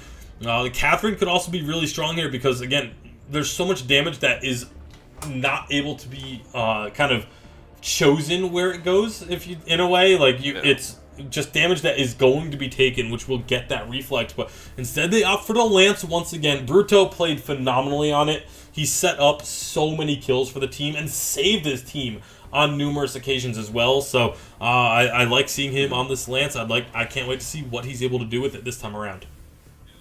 Yeah, the early game there was amazing from him. Honestly, with what we have picked so far, like you talked about potentially running, you know, CP Lorelei.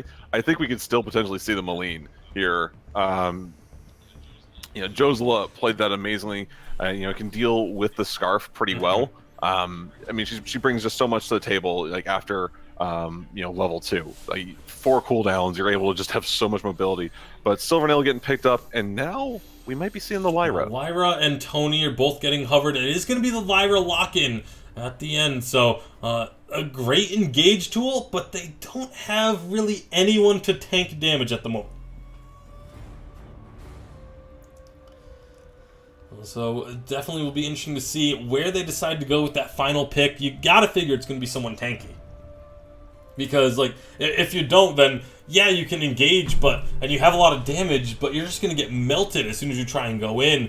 Although, you look at the side of Spain, they don't have a whole lot of damage just yet, but obviously with the kinetic, they can then potentially pick up another mage here for the final pick, and that's exactly what they're going to do. So I'm curious to see who's going to be going jungle this game for the side of Spain. I would assume it's going to be the jungle Lance, and just kind of sticking around with this Lorelei. They are going to get the Catherine for that tank, so they do have someone tanky.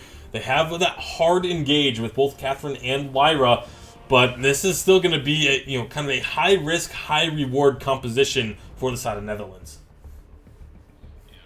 Yeah, it's really something that, like, you know, Catherine can act as this great frontliner, and if you use the portal to get her in, you can even, like, you know, extend further and chase down, you know, a tougher target like the kinetic here. But I think it's really going to come down to, you know, following Florishu as well as Hell's Devil here for the side of the Netherlands. Like, you know, they played amazing game 1. They struggled a little bit in the early game of game 2.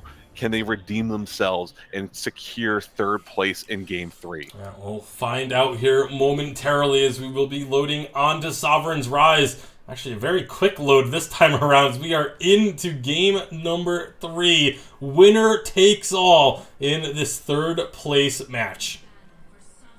Yeah, I think it's what's going to come down to is this level 1 engagement. We saw what happened game 1. We saw the adjustments made by the side of Spain in game number 2, looking to, collapse on bot lane, secure a kill, and then go and take that weapon treant.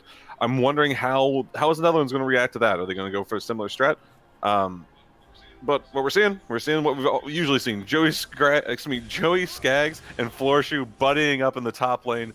Going to be applying some pressure here, and they're not going to be falling for this bait that was game number 2 strategy. Now let's see how it's going to play out. Does the early game strategy we've seen be very different for games 1 and 2? Looks like we're going to get something a little different for game 3 as well, as it looks like the members of Spain, they want to secure their own treant, but members of Netherlands, they want to go all in aggressive. 4 members trying to challenge for this. They do steal the treant away. Dorcas is going to take a bit of damage here, but it looks like they will be able to get out. Meanwhile, on the other side of the map, you've got Jesus and Bruto working on that crystal treant. Ghost wants to try and steal this one. He's not going to be able to get it. It will go over to to Bruto.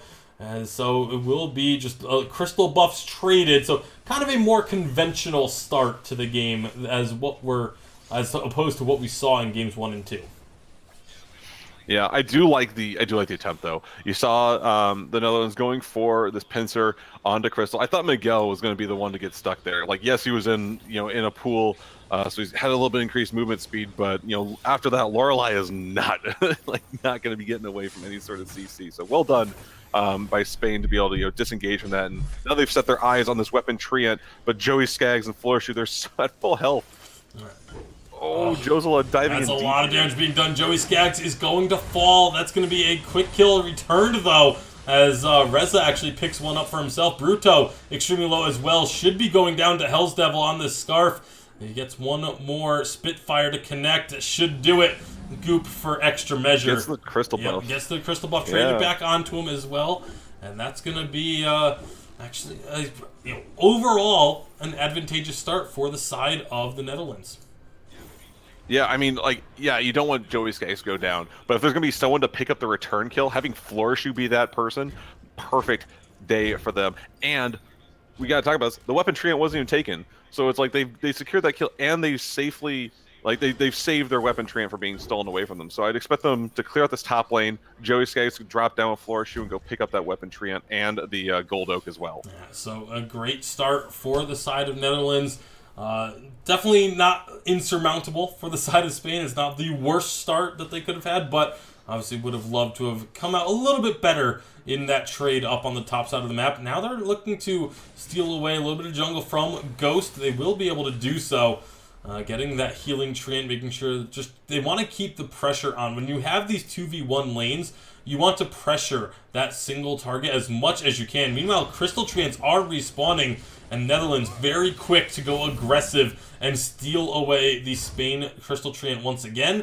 And now they could end up in a position to take their own crystal treant as well. Ghost doing what he can to disrupt this, make it take as long as possible, and allow his team to rotate. That's exactly what he's able to do, as now Jesus and Bruto need to try and back off and rejoin their team. So both crystal treants are going to go the way of the Netherlands this time around. However, now maybe it looks like Spain wants to try and start a fight. Joey Skaggs is the target, but Bruto is the one that takes the brunt of the damage and ends up falling.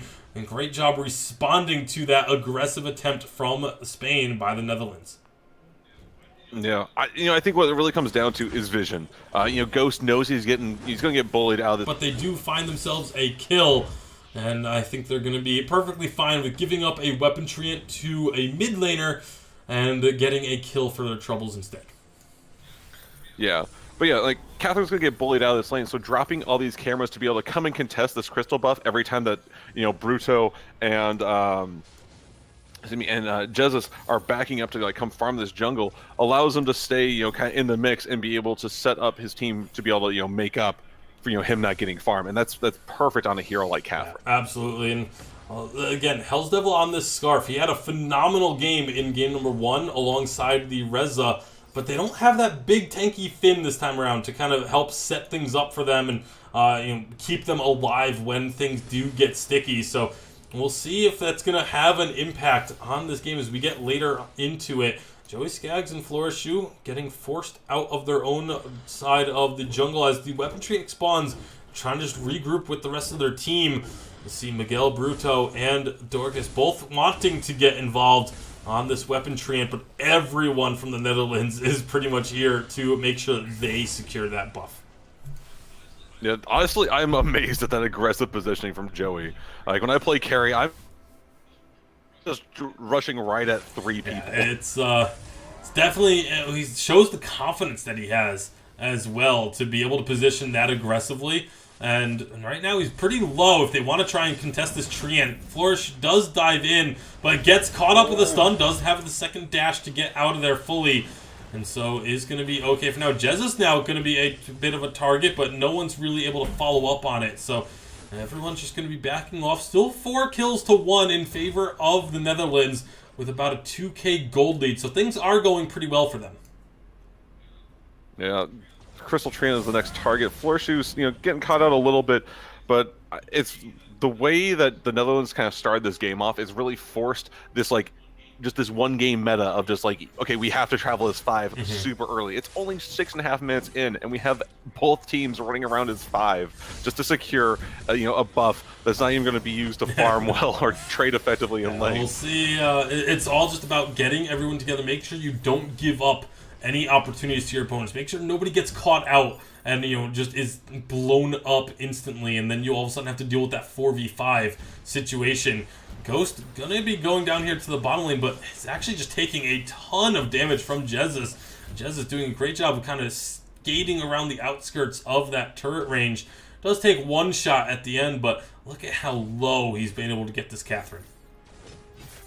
Yeah, Ghost here being just really greedy. I get the idea of wanting to come soak experience a bit, get as much farm as you can, but now with Bruto in lane, it's going to go down here for sure. Has the potion, has the healing blast to keep himself alive, but that was very, very close to Ghost falling, and so is going to be able to save that turret as well, get some good experience, finishes off the Pulse Weave first item for this Catherine as well. So all things considered, doing all right there in the bottom lane. Although you look at the CS difference, 40 CS for Jezzus, and the only person that's even close to that, I mean, Joey is up at 37. So that's kind of the two you really have to compare, even though they're not in the same lane.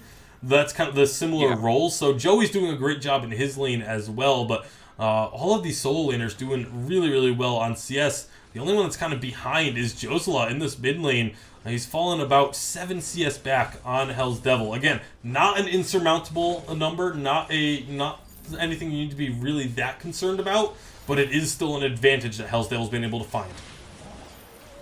Yeah, and Josela's already got the aftershock here, so it's turning out well, and staying at the crystal Josela's going to get jumped on, but it's actually Joey that just gets blown up. This Maline having the damage and sticking to it, just saying, I don't care about this Reza burst that's about to come in, I am getting my kill. Exactly.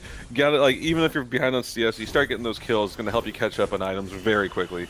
What a silence. So 4-man, kinetic dip nice and fountain, low. though, is going to keep everyone in fighting shape, and that's actually going to be members of Spain turning this around, finding themselves another kill for their efforts, and getting that crystal buff. So a great job again by Spain, just taking advantage of their situations and knowing how hard they can push the issue. Gaming for NL just trying to find something at this at the Ghost Wing, ends up going down very low, but it's Jezzus that goes down in the end. Great play from Flores to know when to go aggressive, but Ghost Wing does get captured. Yeah, I mean it's one of the things they couldn't fully contest Ghostwing there. You can't run in 2v5 and look to walk away from everything. So being able to get a pick off like that, very well done. Didn't really cost them too much other than their ultimates here, and the fact that Gaming for NL managed to walk away with a sliver of health, even better. They just have to look to defend now. They still got this Ghostwing buff on 4, so it's just if they can find another pick off here, they should be sitting pretty comfortably, for a defense. Yeah, that's it's definitely going to be a situation where they need to, you have to start looking towards the later stages of the game at this point. We're 10 minutes in, You're starting to get, your second tier 3 items are just about finished up on a lot of your carries. And so you have to start trying to plan for when this Black Claw is available. How are you going to be positioning? Where do you want your vision to be down on the map for when these sort of next engages are going to start happening? Exactly. Like looking like what's your next big objective? Which I mean, in most cases, is going to probably be Black Claw, other than potentially the tier 1 mid. And right now, Forced Accord does get blocked. Not going to be... That would have been a beautiful Forced Accord if it had connected, pulling Hell's Devil over the wall. But instead, it's actually going to be Netherlands getting a lot of damage onto Jesus. Just dashing out to safety as Flores dives in. Yeah, like every time we're seeing these people just like get out, just barely. They've got like that one last cooldown to let them survive. It's just so amazing, especially when you play like such hard engagements. Like Razer, you dive in and just like somehow, some way gets out alive every time. Ghost going on in, taking a lot of damage onto Miguel. Miguel narrowly escaping once again. Like, these guys are just constantly, just barely getting out of trouble. Flores going in deep, but no one's there to capitalize. That is going to be a turret falling in favor of the Netherlands. And meanwhile, on the bottom side of the map, they did, turret did eventually fall on the bottom side for Spain as well. But now we're getting Black Claw up shortly. And you see members of the Netherlands rotating up to this top side of the map, but they're not going to be at full health. So it'll be interesting to see if they do decide to recall or not. Yeah, I mean, honestly, I love that little moment, though, of Joslo, like, poking out just to see, showing exactly how much burst you can do now with the Spellfire completed. Whoa, Hell's Devil. Takes a lot of damage, but survives, as is tradition with these two, apparently. Like, as is tradition.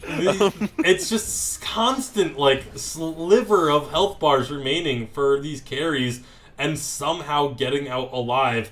And on the one hand, it's really impressive and really fun to watch. On the other side, it's kind of gets really frustrating for the opponents at times, too, to just constantly be so close to securing those kills, but not quite able to finish them off. I mean, honestly, it comes as a result of these very early skirmishes. Like, once you have these first couple of team fights where no one really dies, you're basically both teams are behind. But we got another team fight. This is going to be a lot of damage being done. Bruto was low, but so is Gaming for NL. My Spectate client has flagged out very hard. My goodness. But we are, that's only on the Spectate end, that's not on the players. That is my internet having troubles. We are going to be seeing the Ghost Wing is going to get captured here. Everyone is so low, but no one on the side of Spain. Because they lost 2 members, they just weren't willing to try and commit to stopping that. Yeah, and Gaming for NL, was kind of like that main initiator, offering that ultimate, that portal into a fight here, would allow for Ghost, kind of get in a little bit better. But it's showing how strong, honestly, this Finn is. Like, I feel like Gaming is, potentially a little bit on the back foot here, not having that safer engagement of just pulling a carry into a team of 5. Really, now you have to force your team to go in, and when you have squishier targets like this Scarf, it's not always what you want to do. Like, when I play her, I kind of second guess myself at times of just do I really want to dive in right now? Is this the moment that I could potentially, kill my carry? Yeah, it's definitely, you kind of have to keep those thoughts in the back of your mind and just, you don't want to focus on them too much, but it has to be present. You have to be thinking about stuff like that all the time. But right now, very, very even game. You look at the gold, pretty much dead even. Kills are even. A slight turret advantage. But that's really the only difference between these two teams at the moment. Yeah, and turrets, especially with another tier 1 still available to be taken for the side of the Netherlands, and 2 for Spain to kill. It's relatively even. It's not something I'd be too worried about here. It's just a matter of how our team's going to look to force an objective or look for a pickoff before this Black Claw engagement inevitably happens here in the next couple of minutes. See everyone getting topped up, but now it looks like members of Netherlands want to go in. They find a stun onto Jesus, but Jesus is able to get out for now, and Ghost getting too far forward for the team to really capitalize. That's going to be a big, oh my goodness, that Forced Accord may have just saved Jesus' life, at least temporarily. Jesus is able to find a kill onto the Reza. Now the rest of the team trying to collapse. They get the slow onto Bruto. That may be who you want to go after instead. But it's going to be another stun onto Jesus. Bruto is going to go down There you eventually. go. But Jesus will be Lyra alive. saved That Lyra portal, it looked so good. But then the forced accord just yanking almost the entire team back absolutely saved Jesus 100% there. Yeah, something I'd really like to see actually coming out of Ghost would be War Treads here. Either Ghost or Gaming for NL. Actually, no, he does have War Treads now. But a second pair would really help for those sort of engagements. You saw him dashing in with the Merciless Pursuit, getting that first stun onto the Kinetic, but using War Treads in addition, help your team kind of catch up and be able to follow you right in there would have been a little bit better. All the same, they come out with with these kills, and it's completely worthwhile. 2-for-1 trade for the side of Netherlands off of that one. I mean, if you could just constantly get 2-for-1s, you're going to be in a pretty good position. But right now, Jesus and Josela both on the front lines, dishing out a fair bit of damage, but it all pretty much went out to Ghost, not really the target you want. Yeah. Slumbering Husk picked up by Bruto on this Lance. As now with Ghostwing and Black Claw up. See, both teams kind of gravitating towards the Ghostwing a bit right now. We'll see if that... Yeah, it's a little bit of an easier target, safer to take at most times. I mean, we saw what happened with that super long Black Claw fight, and I don't think either team's in a real good position for something like They that see again. a couple members up on the top side of the map, and immediately the members of Netherlands start this Ghostwing up. Ghostwing buff can also do wonders for you getting that Black Claw. Jesus takes a lot of damage. Reza trying to chase on through, not quite able to, but they get the first cord over the wall, but that actually may be hurting Jesus a bit. However, the Black Claw, or Ghostwing, excuse me, was captured by the forced cord. Absolutely beautiful. And Jesus able to get out as well. Like, that was so close to Jesus going down, but staying alive. And it's been the case time and time again. However, even without the Ghostwing, looks like members of Netherlands wants to try and push onto this turret, but everyone's so healthy. They root up the Lyra and find a kill. And now Spain, are they going to be the ones that can find a push here? Some damage on Joey Skag, slowed up, gets stunned. He's going to eat a lot of damage here. Another stun, and they will get the kill. Catherine could be the next target. Hell's Devil doing what he can to keep them at bay. Ultimate gets blocked by Ghost. But now the side of Spain can go after the Black Claw with 5 members up, as Bruto will be making his way back in. It's 5 versus 3. Gaming for NL does not have teleport boots, so he actually... No, he doesn't have it. I saw him start buying something there, but it was just the silence actually going to get purchased there. We haven't seen that in quite some time. It's going to be a Blast Tremor trying to steal the Black Claw away. Not going to be able to secure it. And Black Claw taken by Spain. Yeah, and looks like Ghost just a little bit out of safety here. Potentially going on by Bruto. I don't think it's really going to stop anything other than just keeping her out of the mid lane, letting Black Claw do as much work as possible. Jesus putting out a lot of damage onto this Lyra. Forced Accord will be blocked. Not going to be pulling anyone in this time. Josela looks to go aggressive, perhaps, with Jesus. And if they can just get one target low, we've seen that they're able to just go all in. However, it's actually going to be Miguel that takes a lot of damage on this Lorelei. Has to back off, so they get one turret again. And it's just a one-turret push for Spain with the Black Claw. But they're going to be making their way down bottom, make sure that they don't lose out on this turret of their own. Yeah, I mean, they do get the gold from killing Black Claw. And they while they did lose 2 turrets, it was that mid lane was already like relatively low from just that tier 1. So I mean, not the end of the world here. They are still in this. They just got to be able to clean up these engagements a bit more. Losing that Ghostwing was like that's just a heartbreaker. So just a Forced Accord managing to steal it away with that little bit of damage. Yeah, I mean, Forced Accord does not do much damage. It's like that is a very small amount that was able to steal that away, and that could potentially be what kind of swings this game over towards the side of Spain, because they were able to get a lot of momentum off of that. Obviously it's kind of reset a bit now with everyone being back alive once more, and the members of Netherlands aren't. It's not like they're behind by that much. It is a 3K gold lead for Spain, but when you look at the actual itemization, it's still very, very close. Yeah, we do have those war trades I was talking about completed now on Ghost. There's going to be a lot more chase available.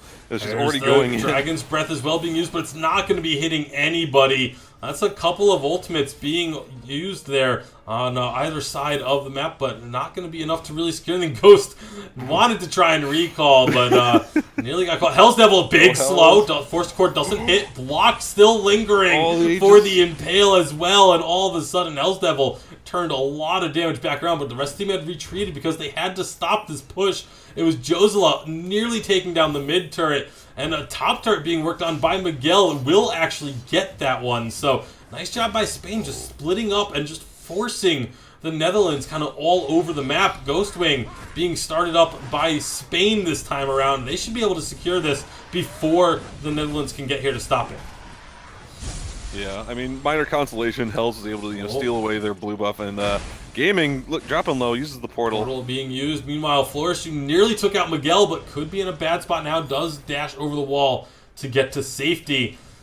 And again, it's just like these slightly disjointed fights for the Netherlands. They're not quite on the same page that we saw them on in game number 1. We're constantly seeing one or two members kind of doing their own thing, and it's hurting them in certain situations. Like the members of Spain are sort of forcing this to happen by the way that they're playing. Because yes, Spain is splitting up as well, but they are very quick to reconvene and go for a target, whereas they're forcing the Netherlands to kind of have to split up and stay split up in order to deal with multiple lanes getting pushed in at once, multiple objectives being targeted simultaneously, and things like that. Yeah, it's because, like, Josela and Maline can be so self-sustaining, but it's also the fact that, like, you're keeping, Bruto with Jesus, to protect him, but also because, like, if you just act as a frontliner, we saw how much damage that, Kinetic can really do in that last, team fight after Blackclaw was taken. Be a lot of damage on the floors, but now they've turned the damage onto the Maline pretty heavily, but Josela able to survive. Dragon's Breath is melting down this Finn. They find the kill. It's 1-0 thus far. Flores is still extremely low, but it looks like they want to keep pushing. Need some scoops down to maybe get some slows, but they just aren't able to control the Spain team's movement nearly as much as Spain has so many slows, so many stuns, and so many other forms of crowd control. That's gonna be a beautiful portal in onto Jesus and Bruto, but again, Bruto able to knock everyone back and keep the team alive. Yeah, CC just really being the name of the game here. Like, even Jesus just throwing out those skill shots, or slowing up whoever he hits. It's just making it so hard to be able to find a clean engagement, onto the carry. Blackclaw being started. I like what we're seeing out of Spain. They're letting the Blackclaw go and saying, we're going to push. Jesus is going to take this mid lane turret and expose the armory as the Blackclaw lands in the mid lane. Now, can he get out, though, is the question. He's going to be in a tough spot. Ooh. Joey Skaggs wants this weapon trim. He's going to be trying to cut him off. Ghost is going to find him with the stun eventually. There it is, the stun allowing Joey Skaggs to get in range. They get the kill, but while all this is going on, no one is able to push with this Blackclaw. So Blackclaw will get one turret right now. That's likely to be all that Blackclaw is able to get, as the rest of Spain are there to stop it. Although in the bottom lane, you had Miguel also trying to split push while they're defending against the Blackclaw. So Spain, even losing out on the objective, are still just trying to apply pressure at other parts of the map. But now they're going to be down 2 players for the time being as Ghostwing lands. This should be an easy Ghostwing take for the members of Netherlands. Yeah, that's honestly, like, if they secure this Ghostwing, that's easily worth it for the Netherlands. Like, I really do dig the idea, getting that split push going, making the most of, Blackclaw, being relatively, unsupported. But the fact that they died is just detrimental. That's the really risk with split pushing. Over the wall, so much out of damage. They leave the Ghostwing completely. I thought for sure that they would keep trying to keep that pressure on it, but they do end up finding the kill onto the Finn.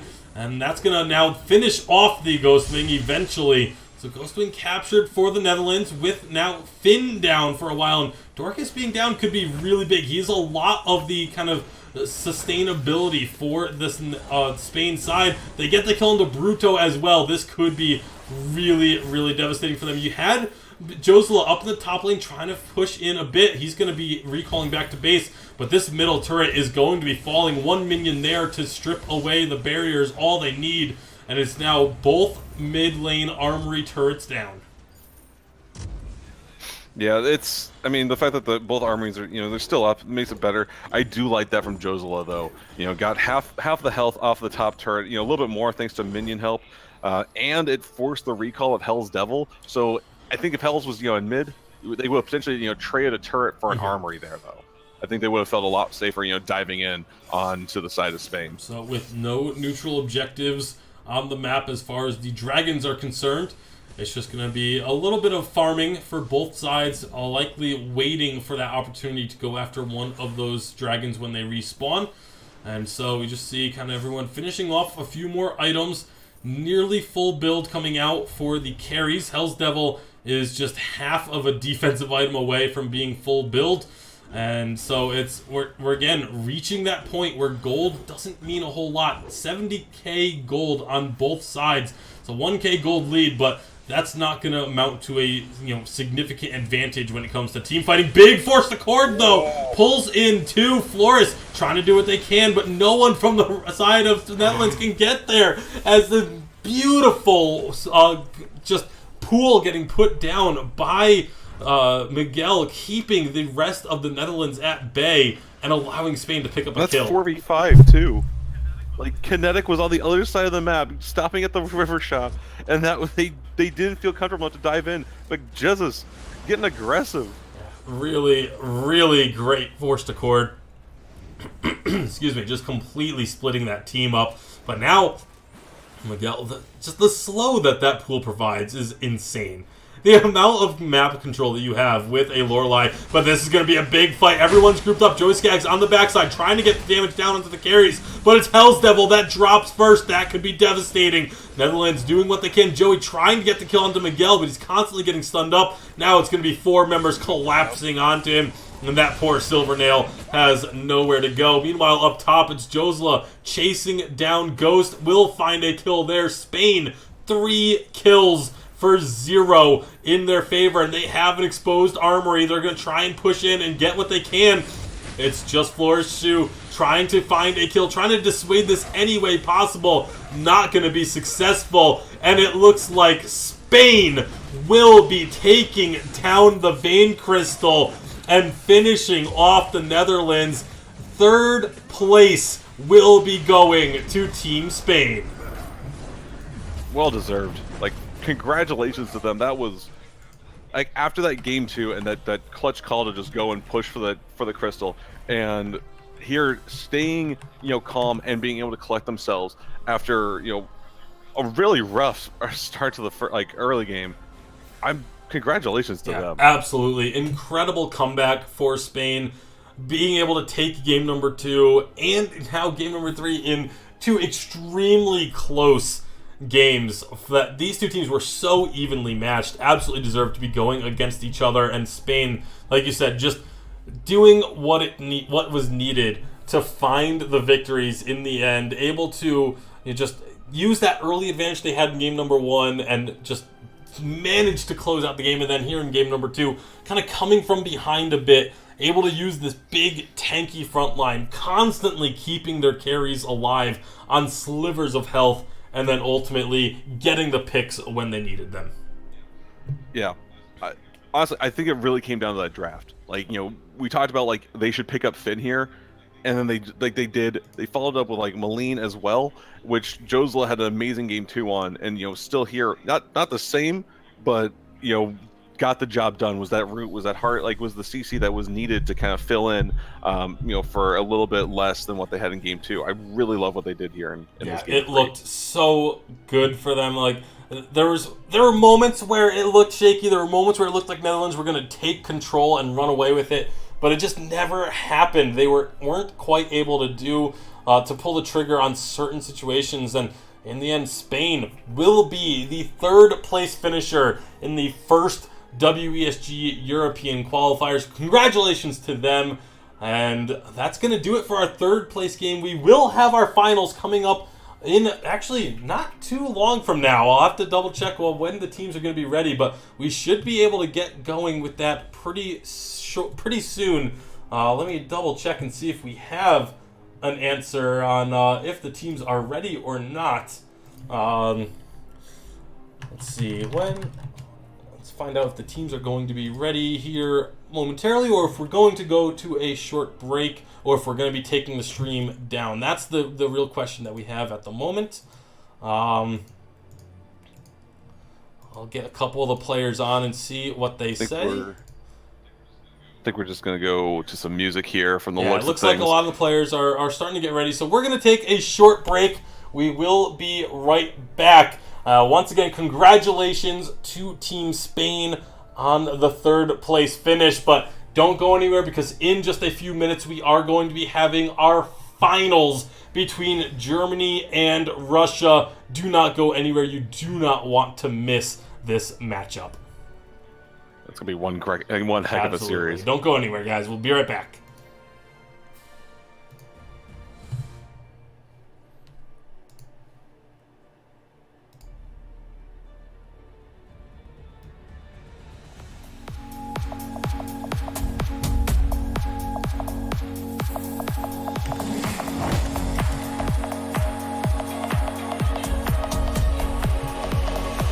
You're like the moon and the stars. You're my shadow, you're my light through the dark. And anything you do turns to art. I hear it calling, calling for me. Gravity, even though we're miles apart. I knew it right from the start that I'm not leaving without you. Said I'm not leaving without you. Don't run away from me. Don't run away from me.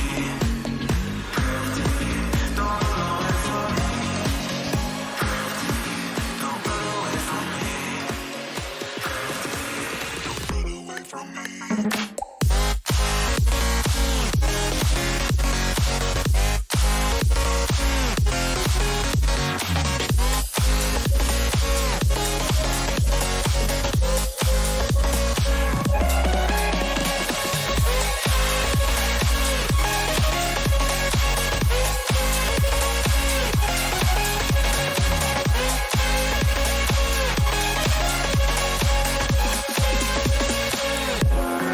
Even though we're miles apart, I knew it right from the start that I'm not leaving without you. Said I'm not leaving without you. It's been a long time. Gravity, don't run away from me. Gravity, don't run away from me. Gravity, don't run away from me. Gravity. 1, 2, 3, hit it!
get too sloppy. Things I showed you, I can't drop it. Ooh, after the daylight. It started in the hotel.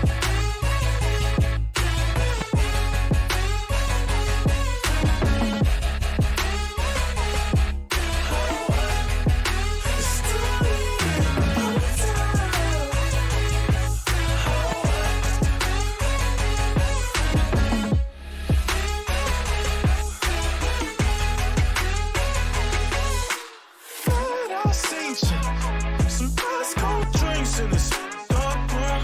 We went from a high school friendship to some post-scout actions. Saw some sweat fall off your face into dance floor, babe. Dance on, babe. Sweat falls off my face inside. Stand up, babe. Stand up.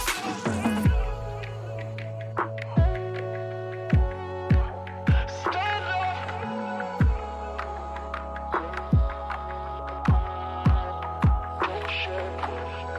It's nights like this, we're wide awake.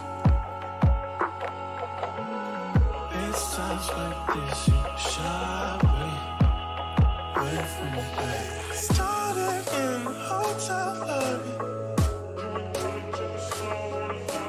Cleaned up just to get too sloppy. Things I showed you, I can't drop it. After the daylight. It started in the hotel.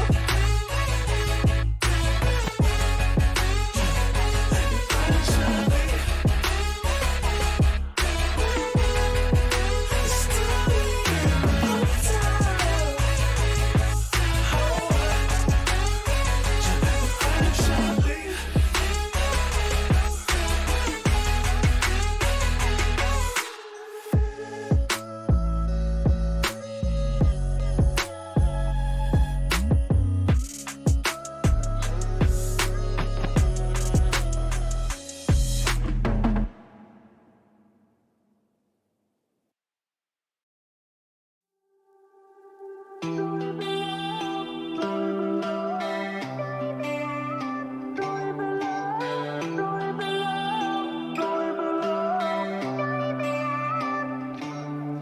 Do you still have those nightmares, baby?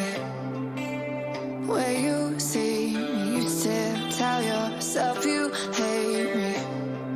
Unbelieve it lately. I know I'm still up, and I know you told me. You look me in the eyes like you don't even know me. Did it kill you? Did it kill you? When I was there too, I was there too. You look me in the eyes like you don't even know me.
Hello everyone, welcome back to the WESG European Qualifier 1, powered by Razer and the Razer phone. My name is Tasty Bacon, alongside me is High Jump, and we are just about ready for the finals to kick off.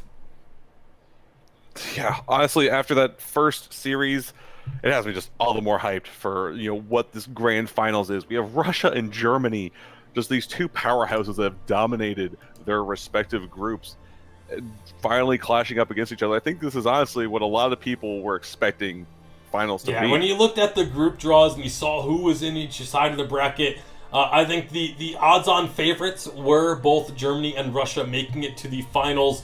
And that's what we ended up with. That's what we're going to be having. And I cannot wait to get underway. But first, do want to talk about, we mentioned it's Qualifier 1. That's because there is a second qualifier coming up later this month. Signups are currently open. If you head on over to mobilegamingleague.eu/WESG, I believe that's supposed to be an 18, not a 19. Could be wrong on that, but you can just go to mobilegamingleague.eu. You can click on Vainglory, and there will be the signups right there. So it's very easy to get to. And if you didn't get a chance to play in Qualifier 1, you can sign up now to potentially be added to your country's team for Qualifier 2. If you did already play in Qualifier 1, you do not have to sign up again. You are already pre-registered for Qualifier 2. So make sure if you did want to try and get onto a team representing your country at WESG, that you go on to mobilegamingleague.eu and sign up now. Yeah, it's the second qualifier will be just as awesome. We've got so many great teams now, but it could be you guys that are taking other teams' spaces and winning your way up to this grand finals. Who knows? You could be on the team that ends up taking it all home and going up against the winner of this matchup to determine who will be representing Europe at WESG later on this year, or potentially even beginning of next year. Not 100% sure when the WESG finals will be, but that's when all the different regions, Europe versus North America versus China versus Southeast Asia, all the different regions are going to be going head to head, and it's going to be incredible matchups throughout. It'll be the best teams from each region going toe to toe. So that's what it's all about. That's what everyone is playing for. We are going to be getting in ready. So let's see if the teams are ready to start this first draft, and if they are, we'll be kicking things off here in just a moment. But before we do, take a quick look at the rosters that each of these two teams have available to them for these finals. With Russia, you have Agony, Imagination, Perdun 000, EX Dragon, Artem RU, Bashin, Elohawk, and HF Guy. Meanwhile, over for the side of Germany, it's Hundor, Tyriz, Techno JJ, Chrisior, Sneaky, The Joker, Keanu Nakoa, and Cracks. Both of these lineups, star-studded rosters. Yeah, I mean it's going to come down to just really who's got the better plan coming into this. We saw how much a quality draft can change who's favored effectively. Like we saw in our third place game, and so really I expect potential. We have the potential for a real blowout. Like if one team gets one of their favorite heroes and the instant ban for Yates again. And that was we were barely loaded into the draft, and Yates was already banned. So a very quick decision made there by the side of Russia. Also, one thing I want to point out for Russia's Imagination, if you were watching, there is a Russian stream of these finals. So if you are a Russian speaker and you want to watch the Russian stream, you can head over to that stream as well. But Imagination was just casting the third place game over on the Russian stream and is now playing in the finals. So props to Imagination for pulling double duty here today. Banning with a lance. It's an interesting one. I think it could just be where he's seeing the power of this hero after that third place game of just okay, this is a hero that can be just absolutely just painful, but already see them hovering over the Grumpjaw. I think that's potentially something that's going to be looking to be banned away if not first picked here, because that's what Elohawk always plays. I think we've seen him play just one other hero, really. Yeah, it's definitely been his favorite hero for sure, but it is going to be the Churnwalker getting picked up first. When Churnwalker's left open, pretty much always gets grabbed right away. Arden is still available as well, that we could end up seeing the German team go ahead and grab on their first pickup. That's exactly what they're going to do. And then you take the Lorelei as well. This is so much ability to protect your carries with these two heroes, and the map control, the zone denial that you can have with these two as well. Yeah, I mean, we saw how great that pool is from Lorelei. Really sets up into stuns afterwards, even if you just catch someone on the edge of it. Yep, there's Eelhawks, Grumpjaw. It just allows for so much engagement. Let you really dive in there, but like well-placed Gauntlet can stop him from being able to engage and just let him stun himself. Absolutely, and not only that, but you can use so many different things to just kind of keep a Grumpjaw at bay, depending on what you round out the composition with. The Silvernail obviously has been a very strong carry that everyone is looking to pick up at this point and add to their lineups, and has a lot of ability to survive with that knockback, but you still do have to be very careful with your positioning on a hero like that. We've seen Silvernails be able to kite really, really well when they're played to its top potential. Scarf and a Malign, potentially. I was going to say, like, I'd like to see a Malign come out of them. And also, like, Russia picking up Silvernail is a great thing, but, X-Dragon's Gwen, like, we saw Gwen as kind of like the fallback. His has definitely been, like, the shining example of, like, a great Gwen, at least in my opinion. So even if he gets Silvernail taken away, I don't think he's really much in a poor position as a result. Yeah, definitely. A lot of the top carries have multiple heroes that they're able to play at the top level as well. It's just Silvernail has such a high skill ceiling that it took us a while to actually see Silvernail picked regularly, because players were still learning him and weren't comfortable playing him at the highest level of competition. And now that players have kind of gotten used to it, that's kind of the go-to, just because you can outplay so heavily with a carry like that. Kinetic potentially going to be the final lock-in. It will be the final lock-in for the side of Team Germany. So that's good. We got our two rosters drafted now. It's a lot of damage on the side of Germany, and a pretty good amount of tankiness and frontlining from the side of Russia. We'll see which of these two compositions ends up coming out on top here in just a moment. Yeah, honestly, I gotta favor that. Like, the fact that, like, they're just so tanky. I think they have, like, a decent amount of CC as well with it. I think Churn just really throws a lot of, like, safe plans kind of, like, out the window. Can really just change the tide of a mid lane fight. But that being said, we saw how much, in, like, the late game, how much, CC, like, a kinetic can add, as well as, pumping out tons of damage. So this really, really could go either way here. I think just the easier execution is going to come from the side of Russia. It's interesting to note also the fact that we mentioned it's the Scarf and the Malign. Tyrez taking the Malign into the jungle. So the man is known for taking these unconventional jungle picks and making them work. Malign's definitely one of these heroes that we're so used to seeing it in the mid lane, that now having it coming out of the jungle, just providing that little bit of a different look, is going to be something that the members of Russia will have to be very much aware of. Yeah. So I mean, let's see. I'm interested to see. Like, I'm sure these teams were watching, third place, or at least have a general idea. So I'm wondering if they picked up any ideas from, like, how to treat this level 1 invade. Sean dropping really low, just fighting out over a camera.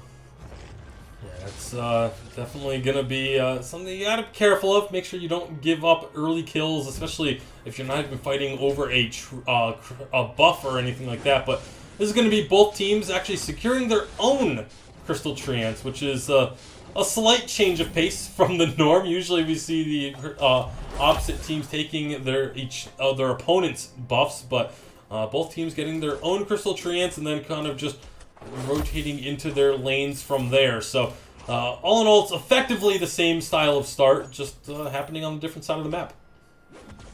Yeah, Russia getting just slightly more out of theirs. They banned Germany not going to be satisfied with just getting their own buff. They do want to go and invade the enemy weapon buff. They're going to land a nice route onto Silvernail. No one follows up on it, though, as they will just be content with taking the weapon buff away and calling it a day. Yeah.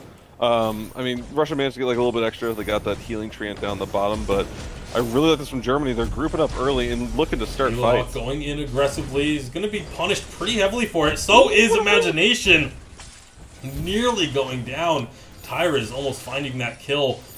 Instead, that could end up leading to a nice little advantage for this mid lane of Germany. Although TechnoJJ is very low on energy, he doesn't have the battery start that we see a lot of these CP laners think about. Like it's going always kind of up in the air. A lot of times we do see the double crystal bit, but if you go for that little battery extra early on, you can stay in lane that little bit extra. Maybe try and find a lead, but. For now, it's actually going to be a skirmish up in the top. Bastion going to be going aggressive, but Tyrus is the one that gets caught out of position and goes down. Yeah, I'm honestly surprised we see Agony actually on the Grumpjaw instead of Eelhawk. But I'm not sure what with this whole jungle Maline. I think it's a strong hero, and I think I can see some potential for being able to land like a route from coming out of the river, but. Man, you were really squishy when you go to dive into a lane. Not only that, but I'll keep an eye on Tyrus as he clears the jungle and see. First of all, he's not going to have anything too clear, although the Gold Oak does just respawn for him. Bastion is here, although he did get spotted. But one thing I was curious about is what Tyrus' health is going to look like if he's solo clearing the jungle. He takes not too much damage from the Gold Oak, but now with the weapon train, he's got teammates here to back him up. The X-Dragon wants to make a play on this as well with Bastion. He's got those chains connected to just about everyone. Lots of damage share, but not really any damage being provided to split across those members. And it ends up going weapon buff to Agony on this Grumpjaw, stealing that one away. But now everyone from Germany is trying to collapse, looking for a target. Imagination does get hit. He's obviously got the least amount of health, does get rooted, and he will go down. Great collapse from Germany, recognizing that they could get that kill and immediately making the moves to do so. Excellent. Yeah, no, that's exactly why I think that you're targeting this Maline. That extra route, like you do so much damage, but yet you could also have that CC available, pick up key targets. Nuke gonna get a stun on Agony. Beautiful job throwing down the pool to make sure they couldn't escape to the top, and then throwing down the stun to secure the kill before he could get the dash over the wall. Germany finding themselves a second kill now. And the gold's pretty even. It's a little under 1,000 gold lead for Germany, but finding those two quick kills like that, if they can continue to look for pressure and try and pick targets off, Russia is going to have to be very careful that they don't let their squishy frontliners, or squishy backliners, excuse me, end up on the front line like they have been. Yeah, it's sorry, completely lost my train of thought here. I think really, keeping this momentum up, they're really able to target Imagination before, really gets any sort of survivability. Yes, they have sprint boots and they're, stacking up that crystal power, but that's so little health. You get like one stray shot and it's already, there goes the ton of her health. With a root onto the Grace, and again, this is what the Maline jungle can provide. Just, you're not expecting a root to just come out of nowhere in the jungle. Because you're so used to just seeing when there's a Maline, you know where she is at all times. So Tyrus has been actually doing really good of landing those roots onto targets when they need them. Meanwhile, down in the bottom lane, something interesting to note is Sneaky has not gone for the Stormguard banner. Oftentimes when we see these tanky heroes in the side lanes, they get that Stormguard banner right away so that they can farm up. I mean, Eelhawk, he went fully into the Storm Crown as his first item, but not going to be the case for this Arden. So that's something that Russia could potentially take advantage of, knowing that Sneaky is going to be slow to CS. But right now it's going to be Sneaky and Techno finding a lot of damage on the EX Dragon. Do they have enough to get there? Gauntlet's actually going to get thrown so he can find the kill. Sneaky using the ultimate, knowing that he has the damage to pick up that kill. Worth it. Just 100% worth it. Getting X Dragon off the map, especially that Silvernail. It's going to be a nice stun from Eelhawk, but TechnoJJ, damage share is going to be taking him pretty low, but now can Germany find the damage that they need? 4 members of Russia are here. Eelhawk is going to be going low, but I just don't know if they have enough, with Techno pretty much being taken out of the fight, and now actually taken out of the fight is going to be Russia, able to get that treant and then get themselves out of harm's way. And a nice job, actually, that ultimate onto Imagination. it looked like Russia were thinking about the Ghost Wing, but once Imagination ate that ultimate, they decided to back off a bit. Yeah, I think the idea was that like target Imagination and maybe the Grace will continue to walk along with it, just like this kind of like heads up thing. But I mean, either way, it's you saw Russia being willing to take that engagement because they knew the gauntlet was down. It's like when I said worth it, I mean, if it, at that point, like yeah, it completely was. Just get yourself a kill, but it really does set you up to like not have a lot of these really utility pieces going into the next major fights.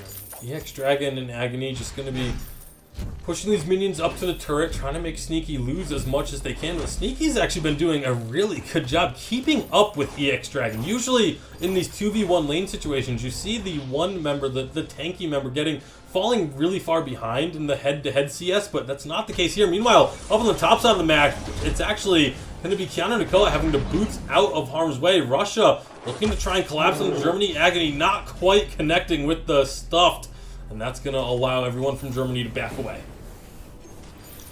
Yeah, I mean, that's the thing here is, Tyrus does offer like a lot of utility, but there's not that extra tank. It's really going to be on Sneaky to be that frontliner, potentially on Lorelei to also tank up here a little bit, stack those health items, be that frontliner to potentially eat some of this like CC.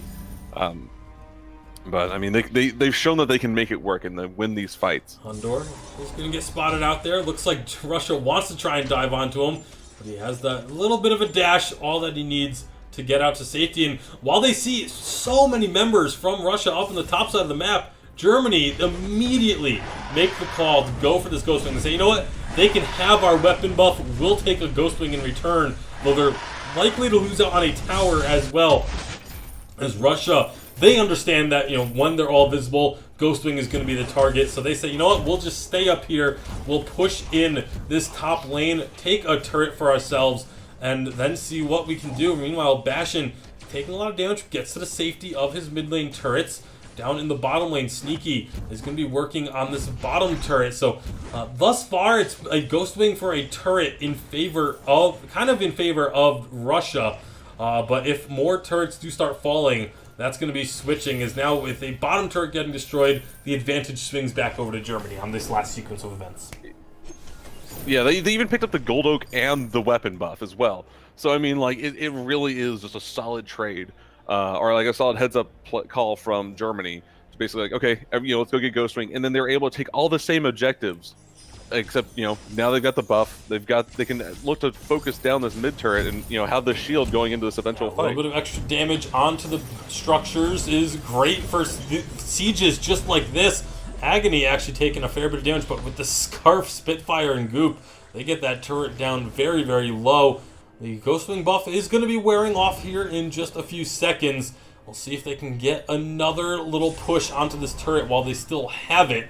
Or if Russia's going to be able to defend this enough to keep them at bay.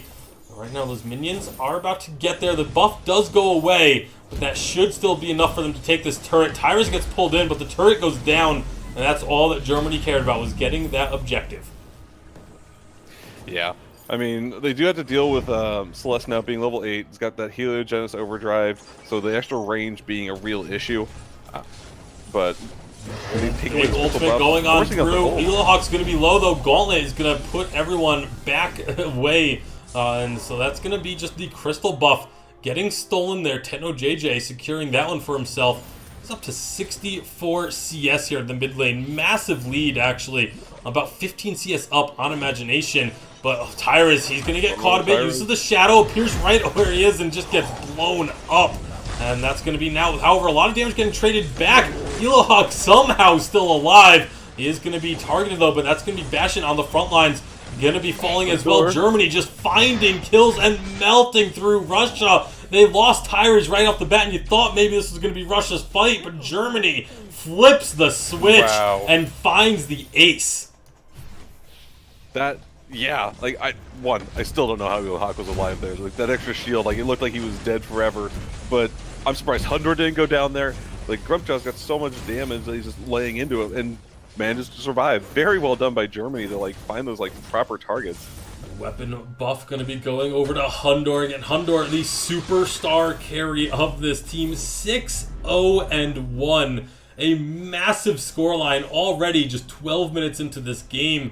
And again, like, that looked so good for Russia. It looked like they got the quick kill onto Malin, taking down one of the massive damage dealers. You figured they were going to be able to win that fight handily, but just they were not accounting for how much Techno and Hundor were going to be outputting in that team fight and able to find the kills for Germany. I mean, now Ghostwing, once again, going to get taken down very quickly this time around. And Russia doesn't look like they're going to be able to trade off anything for this except for a weapon tree. Yeah. Honestly, I think like what really played in that is the fact that like Techno They spot each and other. Hundor were, Both on teams the know edge that they're of those here. fights. This is really precarious because if Russia gets caught out here on this rotation at all, it means Black Claw is getting captured by the side of Germany. So they really need to be careful about how they go about getting out of this situation. Looks like they're going to rotate into the river. Make sure, use the Turnwalker to check that brush, but now Turnwalker is going to be taking a good chunk of damage to start this fight off. If any CC lands, you figure that's going to be the go sign. They have all the ultimates available on the side of Germany. They actually just forced Russia out of the area, and they don't decide to go for the Black Claw here. They don't know exactly where Russia has gone to, but now they're going to get vision of them in the mid lane. And you see, again, Germany quickly rotating. They don't have Hundor with them, though, so they do need to be careful. Yeah, Hundor's been able to just output so much damage.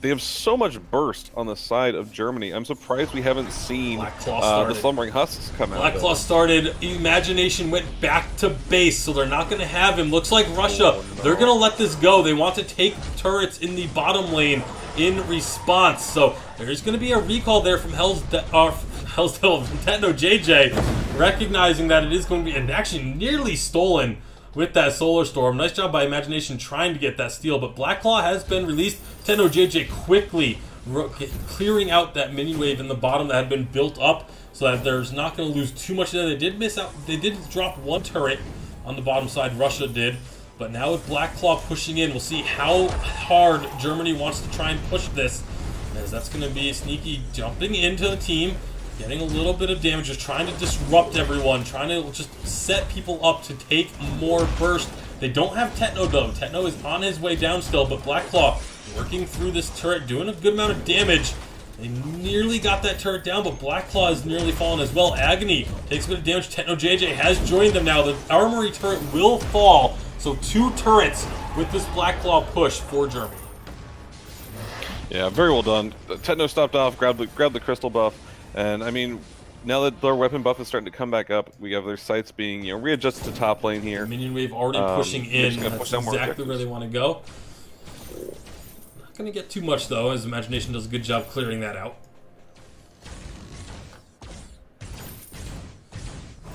Bastion, forward positioning. He's going to be in trouble though. That's going to be a big fight starting up. Lots of damage on the Keanu Nakoa. The damage share is starting to spread. That's going to be the first kill actually going to Russia. A big trespass stun, but no one's able to follow up. And all of a sudden, Germany is just turning it around. My goodness, Germany. Well, 4 members got stunned. All of them were stunned, but no one from Russia followed it up, and they just dropped like flies. Honestly, this is the extreme level of what we saw in our 3rd place game, of where people are just getting away with slivers of health, except they're turning around and then just killing you when they have no health. It's just amazing to me of just like, there's barely any defensive items on the side of Russia. We've talked about how much burst damage can come out of Malin, how much out of Hundor on his kinetic.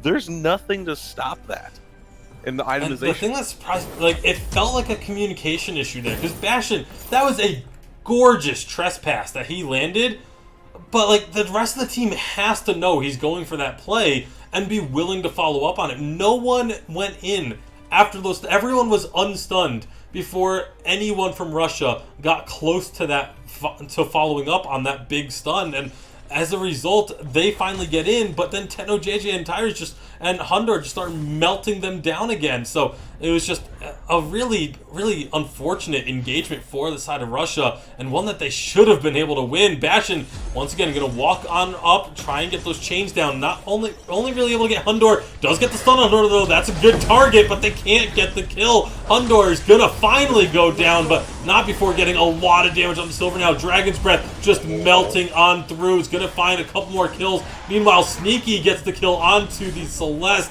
And it's a triple kill for Techno JJ, and this should be a Ghost Wing for Germany. Yeah, wow, they spent everything just to kill Hundor, and Hundor still just dashes back into his team, and you still have to deal with the amazing damage from Techno JJ, as well as all the CC coming up for Tyrus. I thought this was going to be really an issue of just having, not having a real great front line, but when you're blowing everything on a carry and you don't secure that kill, what else are you gonna do? It's not even a slumbering husk that's preventing him from going down in that instance. It was just there just wasn't enough damage from the side of Russia. They caught out Hundor. That's the target you want to get. 7-1 and 4. You want to be taking him down, but you have to actually take him down is the problem. Imagination was getting run down on the opposite side of the fight. Like you saw Techno JJ just run past every other member just to get that Dragon's Breath onto Imagination and not let them escape. Now Germany, they have prime position on this Black Cloth. They want to start it up, and that is going to be the decision made. They see a few members in the top lane clearing out those minions, and that's all that they needed. And once they knew where members of Russia were, they immediately start this dragon up. They're going to take it down without issue. Second Black Claw of the game unleashed for Team Germany, and looks like they're actually going to go for a bit of a split push with the Black Claw.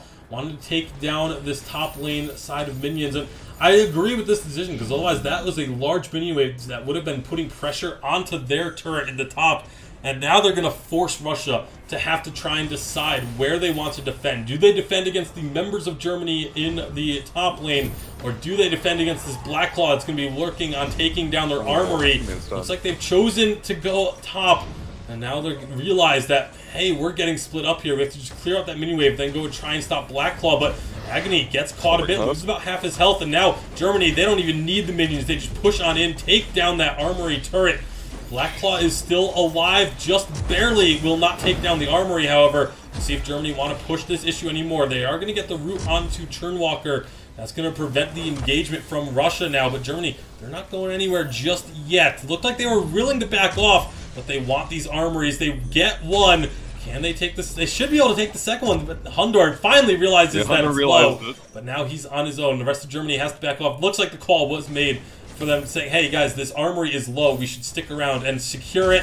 Spitfire will sneak on through. 2 armories destroyed. That's going to be a lot of pressure onto Russia.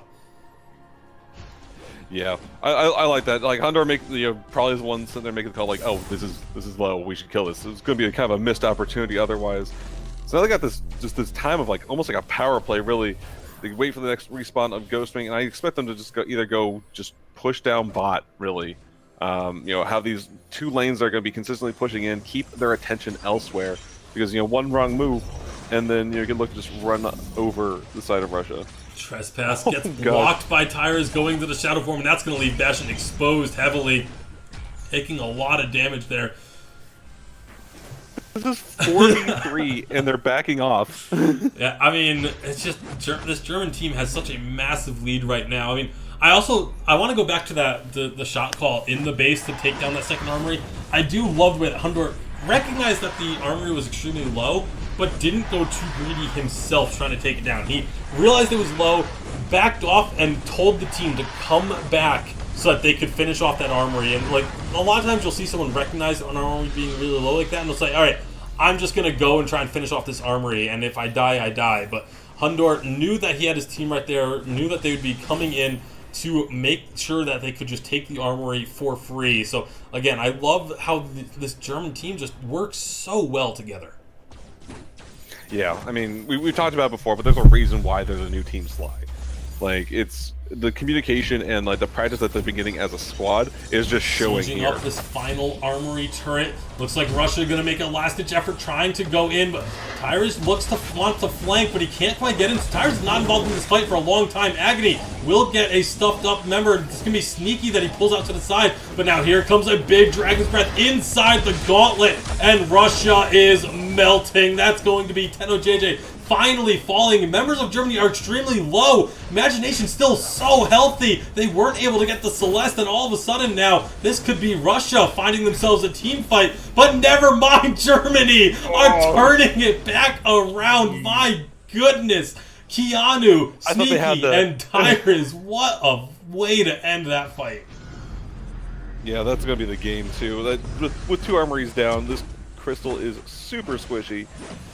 That was well done. Like, the fact that they managed to actually get, not Tyrus, excuse me, they managed to get JJ down finally. I thought he was going to get away with, like, absolutely no health again, but wow. I mean, they got Techno and under. That's like the dream scenario for Russia. Imagination was still full health, but he just couldn't finish off those last 3 members, and they were so low, but again, using the elusiveness and the durability of the heroes that were left to get that last team fight kill, get the win. That's going to be Team Germany going up 1-0 in the finals. Yeah, that was really well done. Germany picked a really comfortable lineup for them. We talked about very different from what we've seen, like of favoring these really tanky heroes in favor of a lot more mobility in CC. Malign jungle, we don't see that. But pairing that with a kinetic, they were able to win in like this mid to late game just so convincingly. Even with Tyra's not being involved in that last fight until it was mostly over. Yeah, absolutely. Again, just incredible stuff from this German squad. There's a reason they were the favorites for the entire thing. Like, once the team rosters were announced, Germany was the favorite. From this, it didn't matter what group they were going to be in, they were the favorite to win the whole thing, and they've just been showcasing why all along. That said, Russia had moments early on especially where they looked good. They had situations if they had played just a little bit differently, they maybe could have taken advantage of and found team fight wins for themselves, but they just weren't quite able to secure the kills when they really needed them, and so many times that the German side they would go low and then just turn the fight around and end up cleaning up. Yeah, I mean, it really does come back to it. There were so many times they would like go for the top tower or focus on the weapon buff, and they just lose Ghostwing, just trading that away twice in a row, and then they lost objectives and fights as a result. I mean, there's a point in time where if we're just really out of place and we know Ghostwing's already been started, yes, look to go make the most of your positioning if you're not going to be able to take a fight. But there was the active call of pulling people away from mid to go, let's go top, let's go as 5 for weapon, and just lose the entire bottom half of the map. Yeah, definitely stuff that you got to think about. It's obviously in the moment the idea is that you just win the entire top side of the map and you're just making that willing trade, but so many times we saw they would make those moves, lose the entire bottom portion of the map, and then just not be able to take enough on the top side of the map to make it worthwhile. So you got to it's all about just making those trades and understanding what you're going to be giving up and what you're going to be gaining as a result, and making sure that it's at least even or in your favor. And unfortunately for Russia in game number 1, that just wasn't the case, but we are going to be getting set for game number 2 here momentarily. We'll see if all the players are ready. We'll just be hopping right on into the draft for game number 2. Yeah, and now with Germany having first pick here, they can potentially have like a much different lineup than what they're looking for. The fact that I like Imagination on its Celeste. I think he did a good job. Just really fell behind in terms of CS and wasn't able to kind of get online as fast as TechnoJJ's Scarf. So I mean, excuse me. It'll be interesting to see kind of what's picked up here.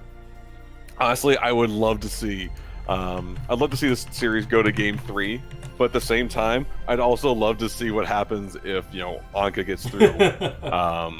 I mean, we saw it once before, but honestly, it wasn't as even of a matchup in terms of like team quality. So I really enjoy kind of like seeing people on like their comfort heroes, like on their I could totally destroy this game, but then also have to work for it at the same time. Well, we'll get to see what the draft is going to look like as we get into game number 2. Team Germany is now 1 win away from being the Qualifier 1 champions and punching their ticket to what would be the grand finals for the European qualifiers.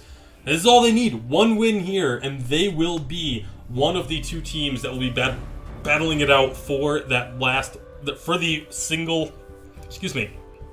European spot for WESG. And so that's obviously they want to just close this out. They don't want a 3-game series. They don't want this to go another game. They just want to end this quickly, and then they can relax and they can be spectators for the second qualifiers and just take it easy for a little bit while they wait and see who's going to be opposing them.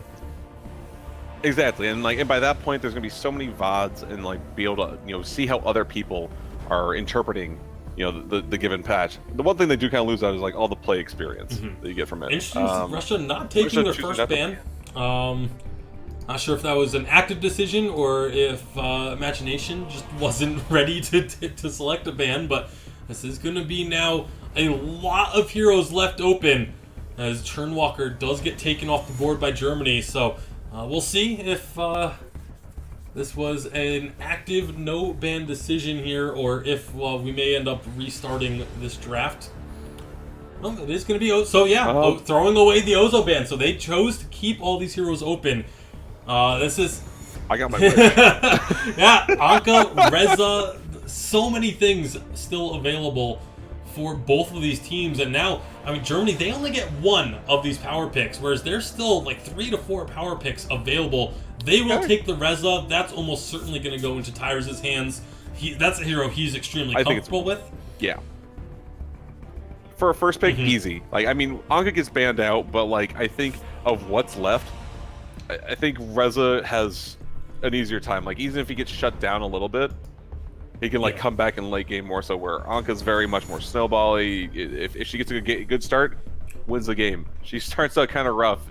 She becomes There's more of a also the fact liability. that with Anka, you kind of have to build a specific style of team comp around her. So if you first pick the Anka, you know what your opponents know what you're going to be trying to do.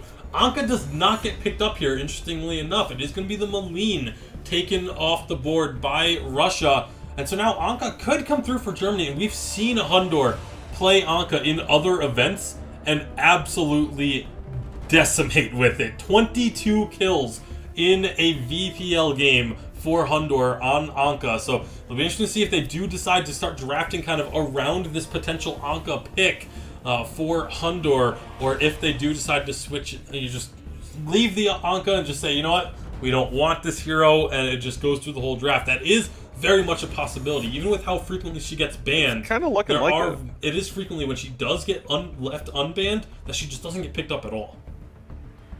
Yeah, it's kind of like one of those things. That's just it can always feel like the team is just fine, pick it. We dare you, do it. We got the strategy for it. Picking up the kinetic here as well. We saw how great that was. For Hundor. I think just looking to counter pick it here, I'd expect to see Silvernail coming out as the response here, but it doesn't have to be this. It's gonna be in the next 2 picks anyways. I was gonna say it's if they had more time, but yeah, it's that or Gwen. I don't really know what else really is gonna get picked up here. We could always see something really surprising, something that we haven't seen in a long time, like a Ringo or a Vox, but. I don't think now is the time to try something crazy and new. Will be with Scarf coming through. It's almost certainly not going to see an Anka be picked up for the side of Germany because they have now 2 crystal carries. They need a weapon carry unless they decide to go weapon Grace, but that really has not been viable ever since the hot fix a couple months ago. And it's actually, if this is a weapon Idris. It is gonna be the weapon Idris for Sneaky. I would assume. No, actually, they're gonna put the Grace on the Sneaky. I was kind of hoping that they might let Sneaky play that carry role with the weapon Idris, because Idris and Blackfeather were the 2 heroes that Sneaky was super well known for in 3v3. I would have loved to have seen that come out again, but now we might be getting this Anka.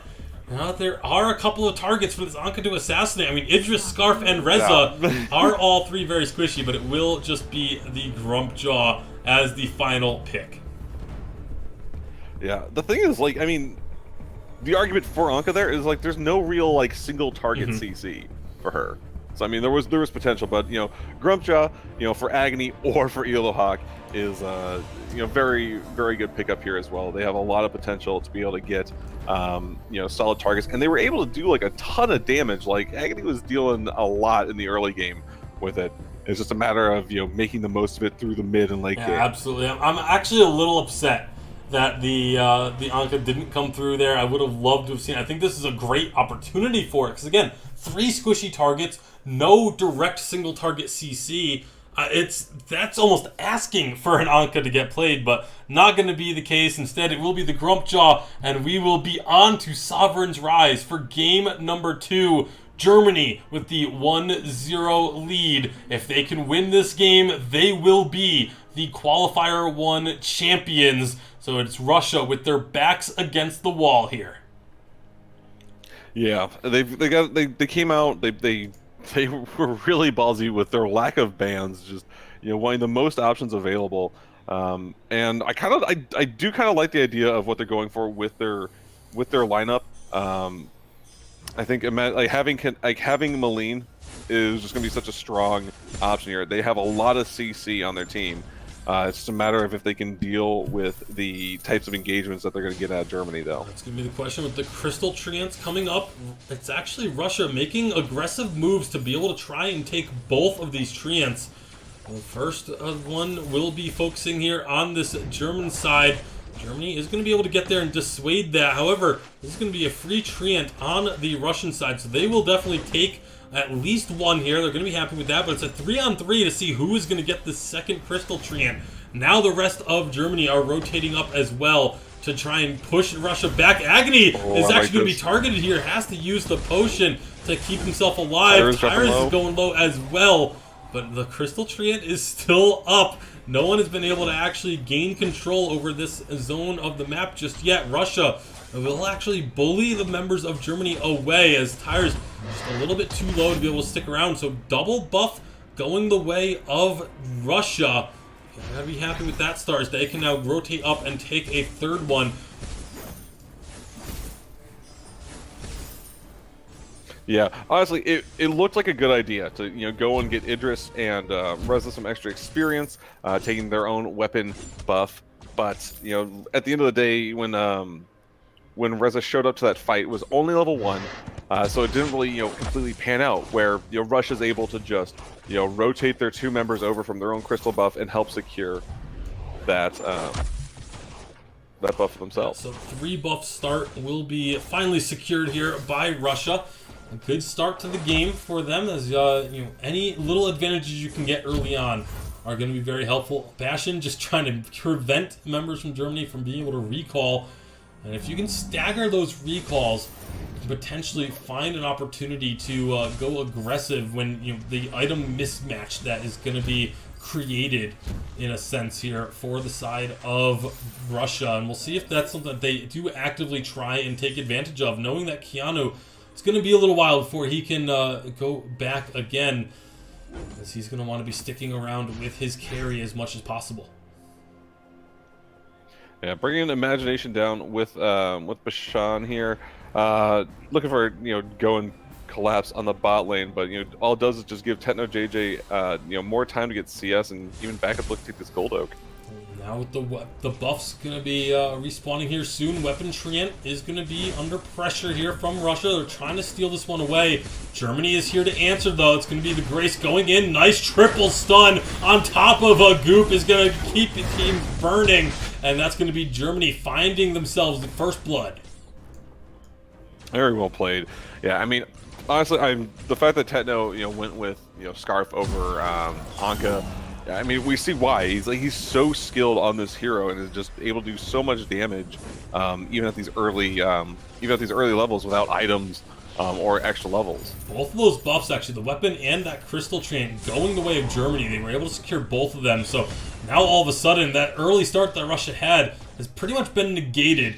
Team Germany going to be taking this Crystal Treant as well. So 3 buffs on the second rotation going to go to Germany. So answering Russia's early 3 buff start, with 3 buff pickup on rotation number 2. So Germany's going to be pretty happy about the way that this game has gone after that initial trade. So true. It's, gosh, I mean, it's really these difference in styles of, looking to kind of just farm up. I think we're going to see Russia go for more of like this late game, as Kinetic, just gets like these, once she gets 6 slotted, like, how are you going to deal with her? Yeah, it's really going to be down to this Reza and the Idris to dive onto that backline and see if they can find those assassinations. And I mean, Reza and Idris, both very good heroes for making those deep backline dives. It's just going to be a matter of, can they do it without getting stuffed by a Grumpjaw, without getting blocked by a Bulwark, or having the Arden be able to save whatever target they're trying to go after. Exactly.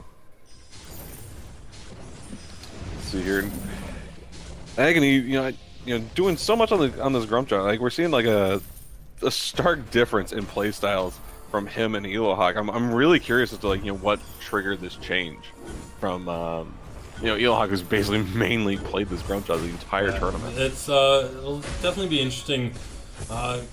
We don't really know, obviously, because we have no insight into their player communications or things like that.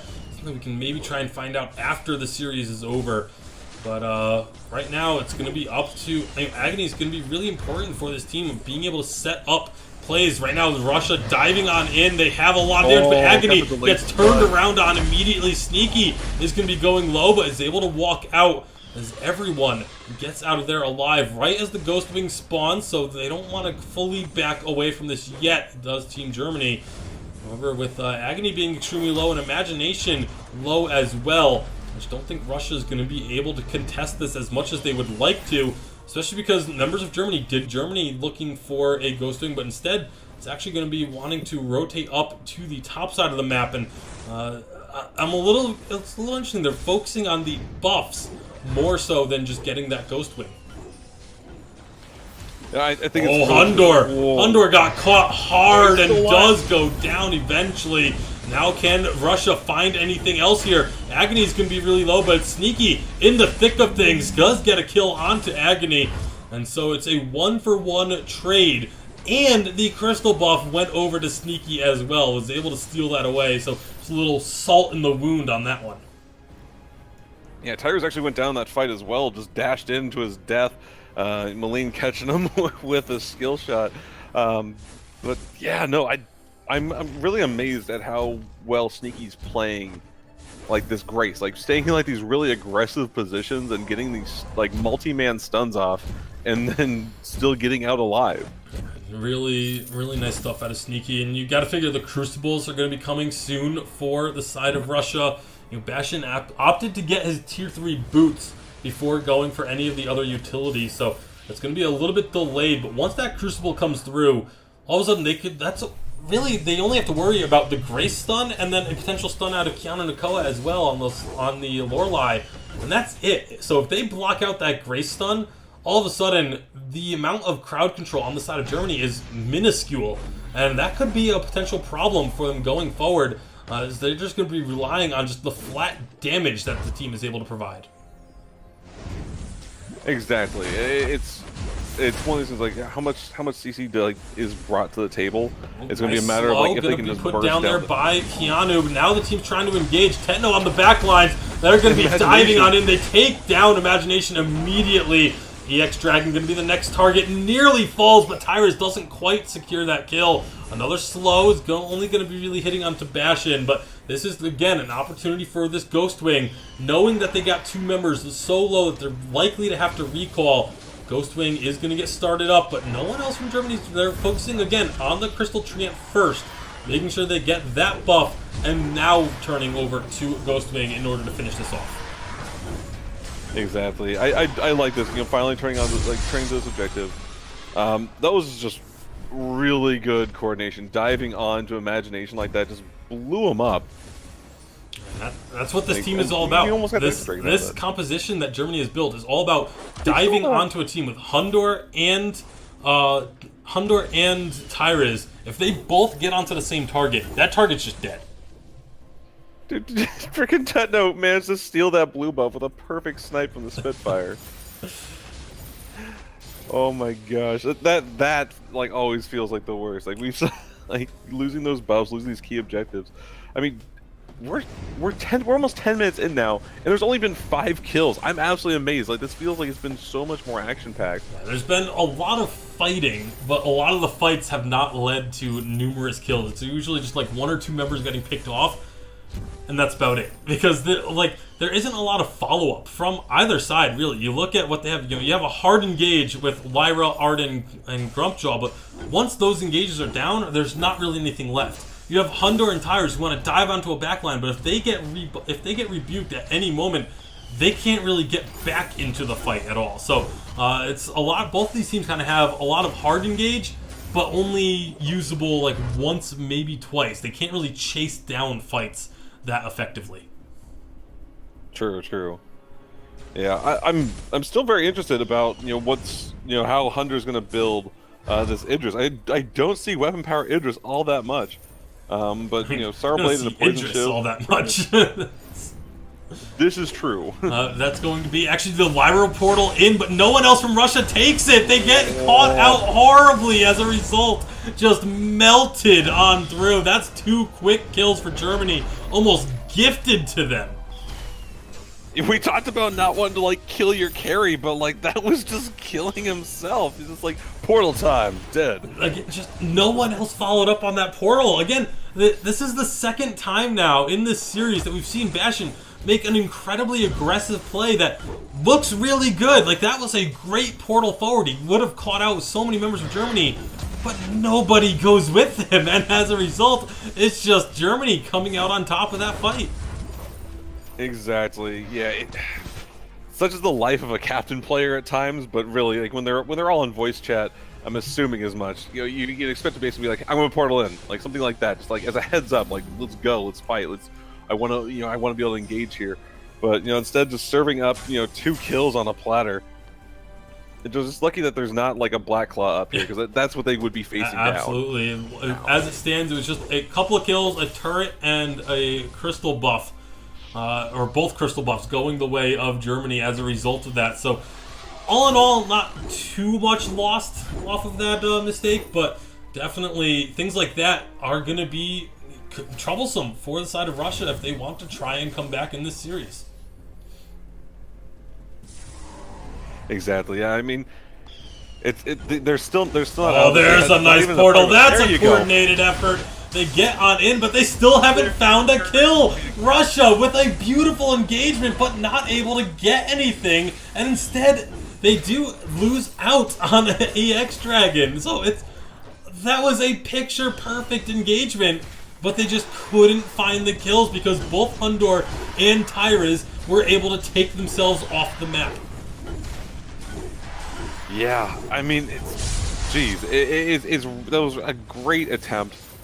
I think it's starting to just come like a little bit too late. They've already kind of like started to lose a lot. They're 6K gold down, 5 kills behind, and these key items are just starting to come out. I mean, we have Techno JJ now with Dragon's Eye and Spellfire. As long as the fight is going to drag on, he's just going to do so much damage. Bastion walks right into Tyrus. Gonna have to use the portal to get out. Tyrus chases him on through. That was an aggressive decision made by Tyrus, but he was kind of counting on the fact that Russia wasn't completely all together and waiting at the end of that portal to just blow him up. So he gets a little lucky there, but nearly got himself a kill on Bastion. Yeah, and I like this. Hundor going off to farm the bot lane, keeping that lane consistently pushing in, because he has, trusts his team to be able to, make the most of this while he secures like the farm that he needs, finally picking up a breaking point as well. Not only that, but although Hunter is kind of on his own, but no one's able to capitalize on it. But keeping that bottom lane pushing means that if they see anyone from Russia go to deal with that bottom wave, then they just immediately start up the Black Claw. The fact that they have it on the opposite side of the map from where Black Claw is so important. And also, if no one does go in to answer that, the minions will eventually take that turret themselves. So I really like that. Just makes that pushing out that wave that much more effective. And now, even without seeing anyone going down there, this is just Germany starting up Black Claw. Russia, do they even have any idea this is going on? They have to. Now they definitely do. They get a scout ship over the wall, or a scout cam over the wall. That's going to be Hundor jumping on over and deleting EX Dragon. My goodness, the confidence on this man. Yeah, honestly, like I'm, what? He's doing so much damage on this Idris. This man's gonna single-handedly bring Idris back into the meta. But there was so much damage, and exactly. The other thing too is that Germany's been favoring like what is like their bot lane consistently as the lane to kind of keep pushed in, as like so then they can like look to go start a party push or go win one fight and then push through every time. 2 extremely quick turrets, and they're just going to go right onto the armory. Quick armory destroyed as well. That is a great Black Claw push. 2 turrets and an armory taken down. And now, because of the work that Hundor did earlier of setting up this minion wave bottom, they can now look to maybe push in on this bottom wave as well. Just set up a little siege, wait for another minion wave. Like, you don't have to go anywhere if you're Germany, but they are going to be backing off instead. They could have just set up a siege, but they say, you know what, Ghostwing's going to be up soon. Let's go get in position for that and use that to help solidify the ending of this game, because they're looking to end this game sooner rather than later, maybe even looking for a fight before this Ghostwing, as they are just playing so aggressively forward. Yeah, I mean, it's so smart to like plan ahead like this. It's really just finding the objectives that really matter and looking to just make the most of it. Even picking up this crystal buff right before Ghostwing, there's not a other than Agony diving in a portal like that. I mean, there is the portal. There's a gauntlet going to go down, but Tetno gets out of it. Meanwhile, Tyra is diving on in alongside his teammates. Hundor is coming along the backside, though. He's really coming in late, but he's just looking for cleanup duty, and that's exactly what he's going to do. 2 quick kills for Hundor, 2 more for the team. A triple kill and an ace. And with an exposed Vayne Crystal through the mid lane, this should be game, set, and match for Team Germany. That was so well played. I mean, I love the attempt there. Agony bringing in Hundor, bringing in Kiana Nakoa, trying to keep him out of position, and just threw him into a portal. Yeah, like just threw him right out. But very well played. Germany just looking so strong in this whole matchup. Yeah, this entire tournament. Congratulations to them. The entire tournament, Germany has just been absolutely dominant. And they will be the victors. They will be the WESG European Qualifier 1 champions. Congratulations to Team Germany punching their ticket to the grand finals, which will be happening at a date to be determined. There will be the second qualifier happening first, starting on October 21st. Same format where it's the elimination tournament, culminating in one victor that will be facing off against Germany in the grand finals now, and that's almost like one of the worst prizes you could get for winning that second qualifiers. Congratulations, you have to face Team Germany now.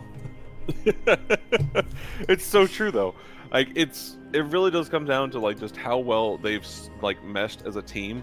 I mean, Russia showed signs of life. They could definitely look to come back and if they're going to play in the second qualifier, they're still probably going to be one of these favorite teams.